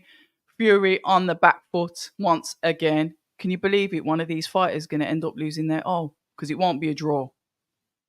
It won't be. I don't want to hear about a draw. Right, Usyk there, even though he might look a little bit tired, he's coming in. He's like he almost knows, all right, then I've got you now. He flicks out to the jab.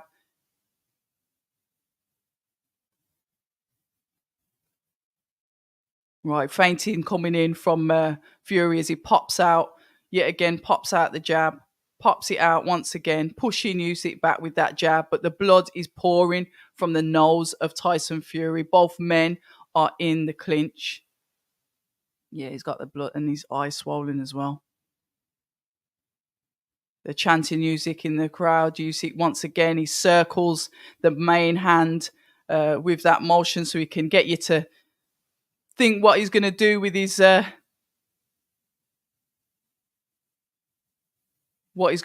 backhand.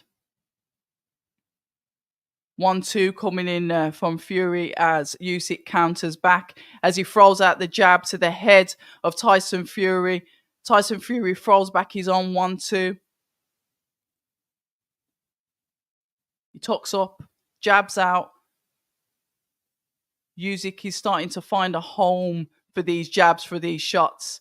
Oh, a couple of jabs went to the jab and the hook went to the side of Fury's head. Then he didn't like it. 1-2. Flicks out the jab. This is coming in from Tyson.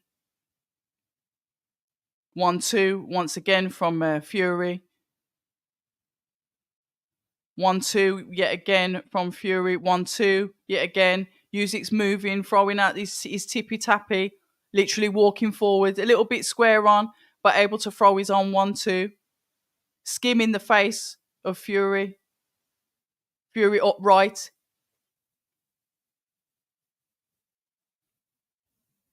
1-2. Fury backed into little bit backed into the corner, throwing in the body shots. 1-2-3. Usyk counter. Oh, he's hurt him. He's hurt him. Fury's tucking up. Here we go. You better clinch him. You better clinch him. You're gonna go down. Oh my God, he's gonna knock him out. He's gonna clinch him. No. What? Usyk round 8. Oh my days, he's gone. He's gone. Ref, stop it. Stop it.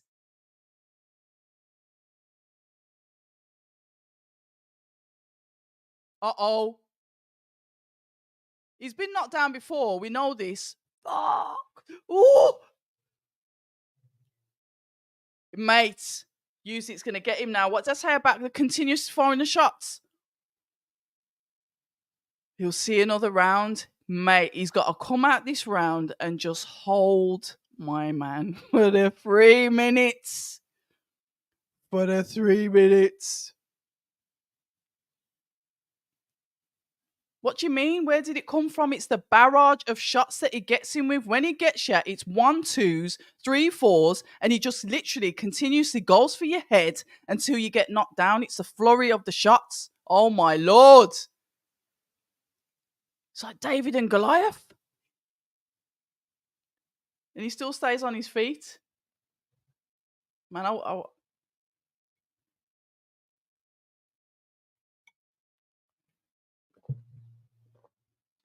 yeah, look at that.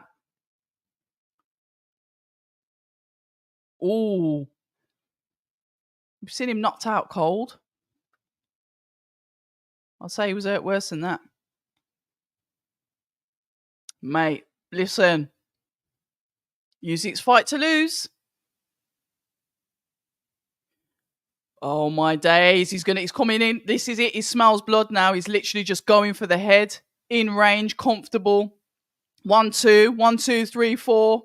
Usyk's Fury's hands dropping. Usyk's pushing back Fury. On the back foot, Fury's pouring out the jab. On the back foot, it's pouring. Sweeping hook. Didn't connect. Oh my days. I didn't even give a prediction, did I? I did say this fight wouldn't go the distance. That's what I do believe. I hope I ain't got that wrong as well. Look at this. Usyk bouncing up and down, breathing up and down, jabbing at will, landing that jab on the body of Tyson Fury at will. 1-2, yet again. 1-2-3, landing with the hook. This is all of Usyk's work on Tyson Fury. That is not throwing anything back. He's taking the onslaughts of shots as he just comes back with what I wouldn't want to be in the center of the ring right now. Not with your legs like that, love. Round 9. Has he lost some of his strength? I'm just having a look. See the crowd chanting Usyk. Jab. 1-2. He goes back. This is all the work once again coming in from Alexander Usyk. 1-2. Gets in the face. Straight in the face. Target. Landing. Usyk very accurate with his shots now. Comfortable. Distance. Speed. Timing. And now he showbolts back at Tyson Fury. Whoa. We were bloody entertained, I'll tell you that much. Look at this, round 10 already. Do you see what I'm saying? Exciting fights. Rounds go quick. Right, here we go. So he still clowns him. 1-2. Probably shouldn't. Careful with the showboating. Just be careful. It's good, but just be careful. Tie him up. Yeah, I agree. I can hear Fury's corner saying, tie him up. Tie him up. You've got to survive the rounds and then just hope for points. There's a rematch anyway. Oh my God, is he being buzzed again? No, he's all right. If you think, look, there's a rematch clause, isn't it? They're going to fight again, aren't they? That's the agreement. Tie him up. All right, you might not get the points win. Jab coming out, but Usyk, I'd say, is in control. The output has literally tipped on its head. The stronger output, the more frequent shots, the shots that are landing are now coming from Alexander Usyk. This fight has literally been a fight of two halves, spun on its head. Whoa. Whoa. Ooh, this is flipping brilliant. Oh, look at this. Tyson looks done. Scary. Fury's all over the place. He's lucky because if that was a normal fight, I'm sure that would have got waved off. 2 rounds. His coach is saying.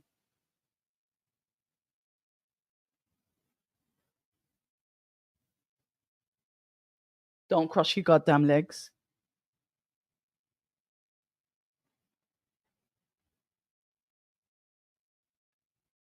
Tie him up. I'm just listening to it.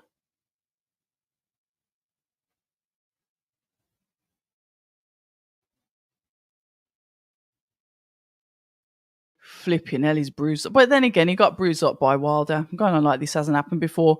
And here we go. Usyk's just going straight in for the kill.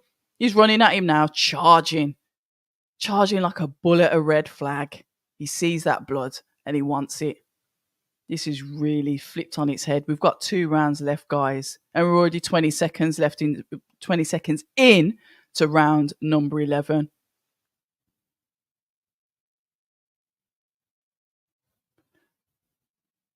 Yeah, I will agree. That fight could have been stopped in that round 9 or round 8 or whatever round it was. But like I said, when it gets to these fights, they'll let certain things ride. They'll let you recover. But in a normal fight, that would have been waved off. If that was a prospecting, they would have waved that off. 1, 2, 3. The barrage of shots coming in from Usyk. There is some respect between them because I think Tyson got him at the back of his head, and he sort of like says, "Oh yeah,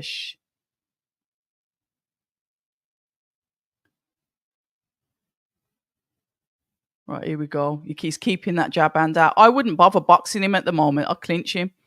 I'll just clinch him, rag him around a bit.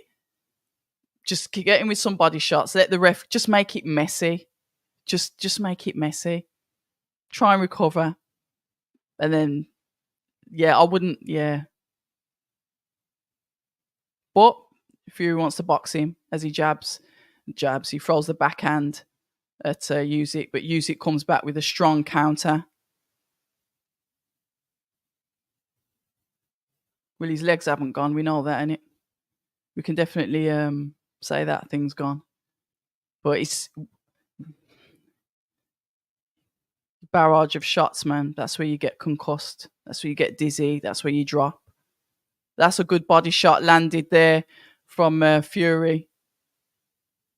But to me now, this is Usyk's fight to lose. That's it. Get a bit rough with him. Use your jab. Use your levers. Just flick him out like you was doing before. When he comes in, try and land the uppercut. Clinch him. Once again, he tries to push him back on the ropes, and Fury's done the right thing. Clinched him. As soon as he comes near, you know what he's going to do. He's going to sit on your chest, and he's going to let those shots go.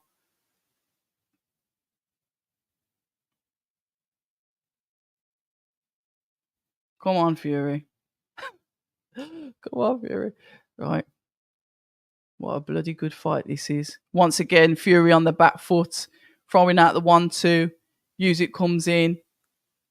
Fury clinches. The clappers have gone. Oh my God. 1-2. A beautiful 2 that landed just at the end of the round.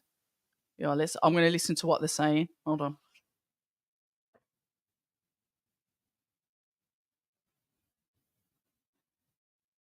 Oh, stop cutting it off. I don't care about who's in the crowd.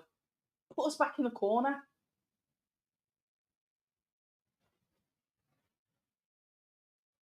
Man, I don't. Thanks for not playing the corner. Thanks for showing me people in the audience. Whoa. What a fight. Guys, we are going into the 12th and final round. What an exciting fight this has been. See, when he hits him and his eyes go up into his head like what day it is, you don't realise how dangerous this sport is, man. And the top of Fury's head is like there's no blood in there at all. Right. Round 12 of 12. Everyone's clapping. They should be standing on their feet. Right, here we go. That's it. Clinch him. There's a rematch. Clinch him. Yeah, I want to see them up the gears. I want to see blood. Fury losing. Clinch him. Yeah, mad. Bias is crazy, isn't it? I don't know. Right, 1-2. Once again, coming in from Usyk. Sharp with the shots. Round number 12. It's tough. 1-2. Once again, Fury on the ropes, but he counters back, flicks out. Southpaw, orthodox, flicks out like to say, he ain't doing that again. And this is what we want to see. You ain't doing that again. You ain't doing that to me. I'm just going to do whatever it takes to stay in there, where I'm going to pull your head down, hit you with the body shots. Yeah, that's how you take control of a fight. You don't let them do that to you. Show them that you're the dominant one. The crowd once again chanting Usyk, giving him that support as he goes in with the barrage of shots once again. As he pulls himself out of the clinch that Fury tries to pull him into. We have got a minute and a half left. And once again, Usyk lands a shot that tips the head back of Tyson Fury. 1, 2, 3, 4 shots coming in from Fury to Usyk. Usyk unfazed, still stays on the front foot. 1, 2, catches him coming in once again. Looking to throw that sweeping hook. This is the work coming in from Fury. Both men in the centre of the ring. We've got 1 minute, 17 seconds left of this round. Fury walks backwards. Once again, sat in the corner. Usyk tries to take advantage of that. Fury moves off the ropes, but gets caught with another right hand from Usyk. 1, 2. Oh, hold on a minute. Fury threw a nice right hand then. But why are you not trying to... Yeah. Come on. 44 seconds. Maybe he's just knackered. He's hurt. He's hurt Usyk. Yeah, that was an accident. He was pulling his head up. It's gonna happen. 1, 2 coming in from Fury. As he comes in, he's just flicking out that jab, moving forwards, backwards on the foot. Usyk's coming in from the 1, 2. Usyk dips on. Fury dips under the shot. As he comes back up, Usyk lands one on him. 1, 2. Coming in from Usyk, Fury throws his own counter back. We are going into 10 seconds, guys. 10 seconds left. Round 12 of 12. He puts his hands behind his back. 1, 2. Don't do that. He holds him. The fight's finished. He gives him a kiss on his head and says thank you.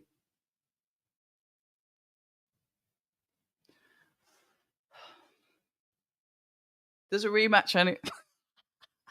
There's a rematch. Really good fight. Yeah, Usyk's won that in my eyes. But there's a rematch. But I'm glad. Well, you know what? Imagine if it was a controversial draw. Who said controversial draw? Somebody did.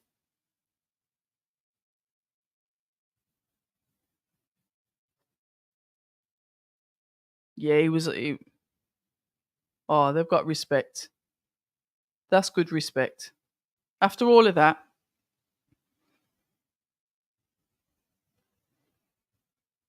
they're having a chat.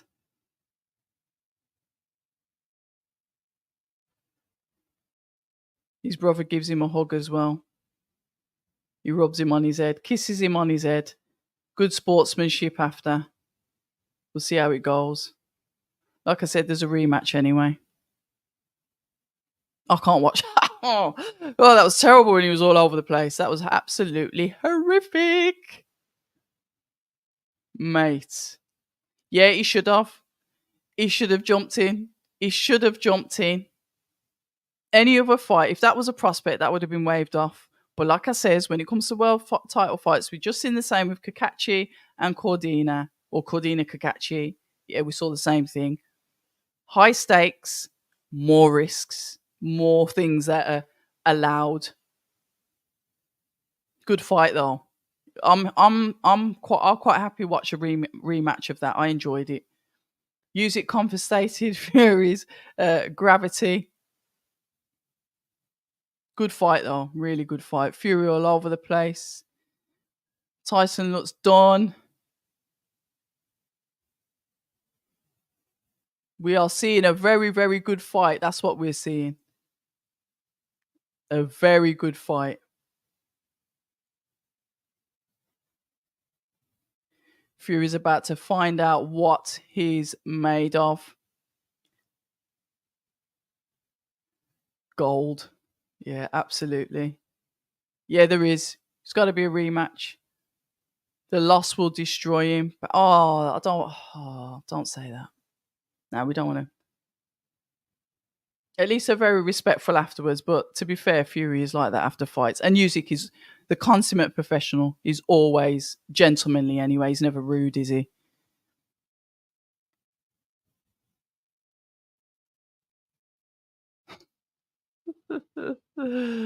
Yeah, sugar's on him. Saying don't cross your ear. It's going to be a draw. I'm going to put 20K. 20.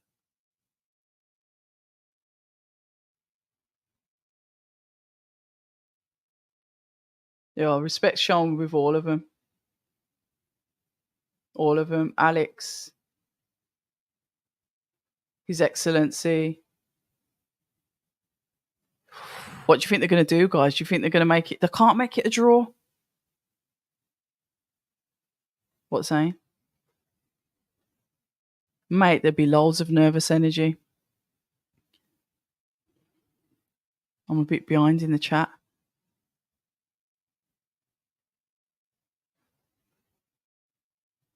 You are the gent. Shoot.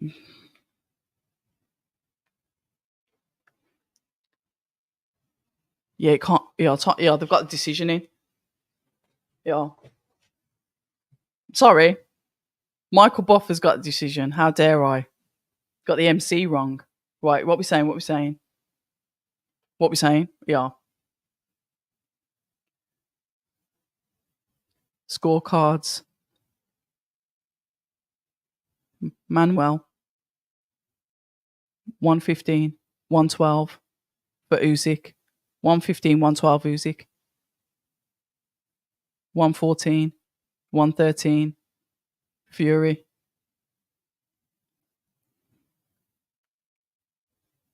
114. 113 split.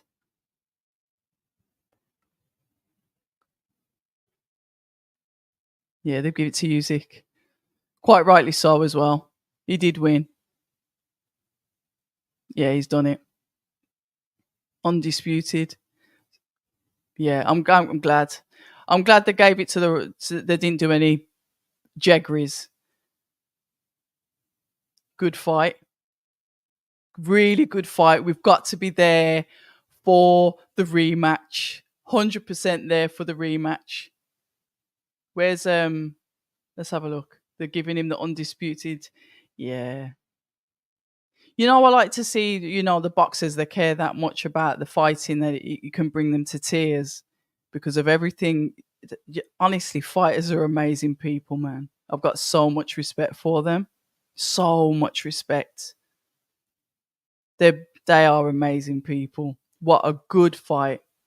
Commiserations to Fury. It was a fight of two halves, but that domination that we had when he almost dropped. He was out on his feet. Couple of the clean shots that were landed. Yeah. Fair result. I don't think. Well, they couldn't have. Thank you to His Excellency, then, God. That was beautiful. Congrats to Usyk.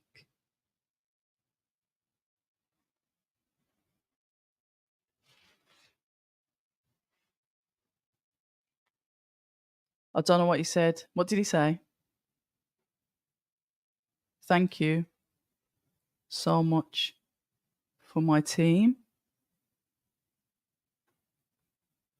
My God, Jesus and Excellency for my country, giving out his thanks.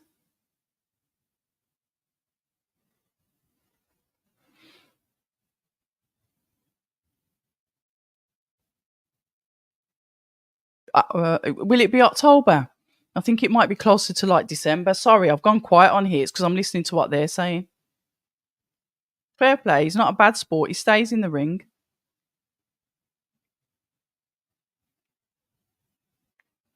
I wonder what Maurizio's saying to Fury.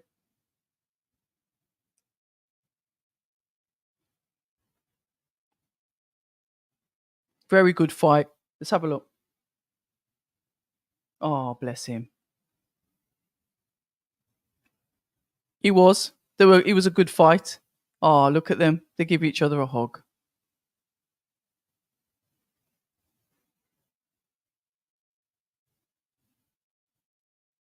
Yeah, you did.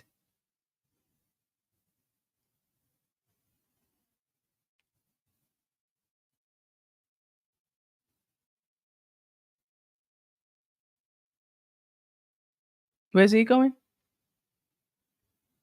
How many people are in that bleeding ring? It's going to bloody collapse.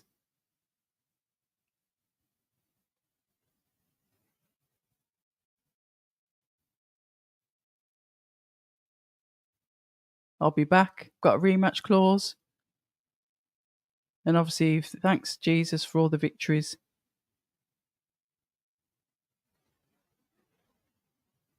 Run it back in October. Okay. I thought it'd be later on than that. I thought it'd be like November, December.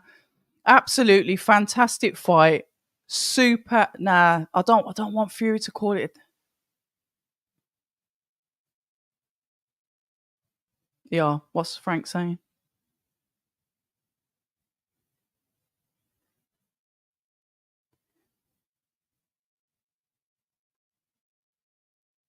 Immediate rematch. So it will be next.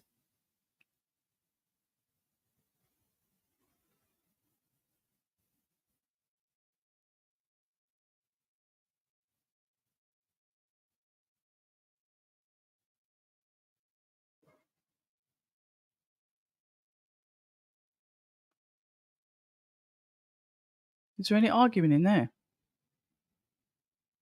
All right, I'm just making sure. Yeah, sorry about that. I wanted to listen to what he was saying. Let me just go through the last final bits of the chat. He's promising Fury a rematch, like you said, Raj. Yeah, Suleiman, I tried my best to fix it.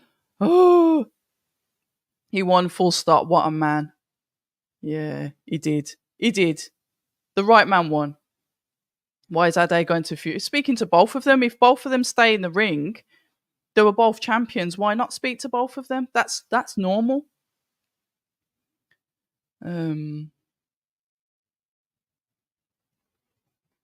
He stole the KO in the 9th. Alex Krasiak. No disrespect to the referee, but he stole the KO in the 9th. Okay. Not going to.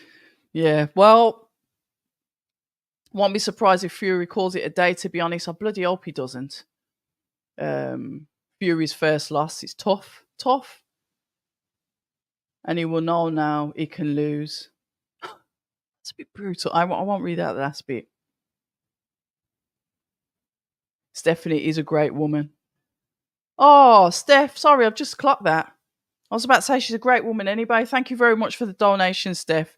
Thanks for another chat read.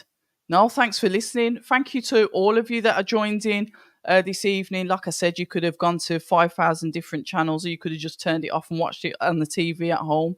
I like watching fights. We like watching fights, so I decided to spend my evening with you guys watching this fight, and I'm glad I did. Really, really good fight. I really do want to see another one.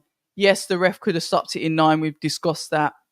What I'm going to try and do tomorrow is we'll probably do like a little bit of not a breakdown, but kind of like a summary of the fights, which will be on YouTube live streamed across several of the channels. Just keep an eye out on Twitter. I'll post something, Twitter or X. I'll post something on Instagram in my stories as well, or just check my live register and it might be in there. So yeah. Anthony Joshua, happy man. Usyk stops him in the rematch. Shout out to Stephanie Ray. Shout out to all of you, absolutely all of you. Thank you so much for the super chats as well. They really mean a lot. And the support. Incredible fight. Definitely worth the wait. And they didn't leave it until it became impossible. So Zach Katz, shout out to you. Thank you very much for the $100 US dollar super chat. I really appreciate it. Shout out to the Lord English Gent. Very, very grateful for the 100 great British pounds. Shout out to Double D, who I believe is up there in the land of the Liverpoolians, who Brummies get on with quite well, actually, to be fair. Thank you very much for the $9.99 super chat. And thank you once again to another one of our fellow subscribers, American, as Zach Cacace, Stephanie Ray, for the donation of $49.99. Listen, yeah, I guess we could go on all night. We really could, but we're not going to. Thank you very much for tuning in.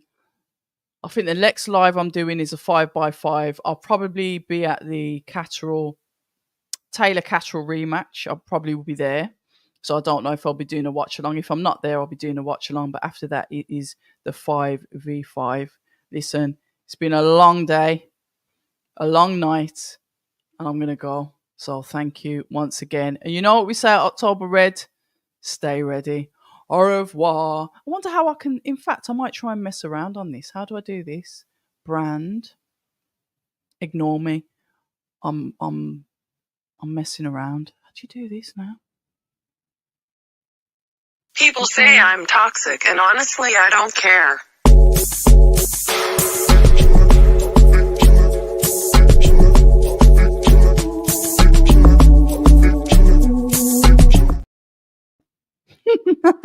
Au revoir.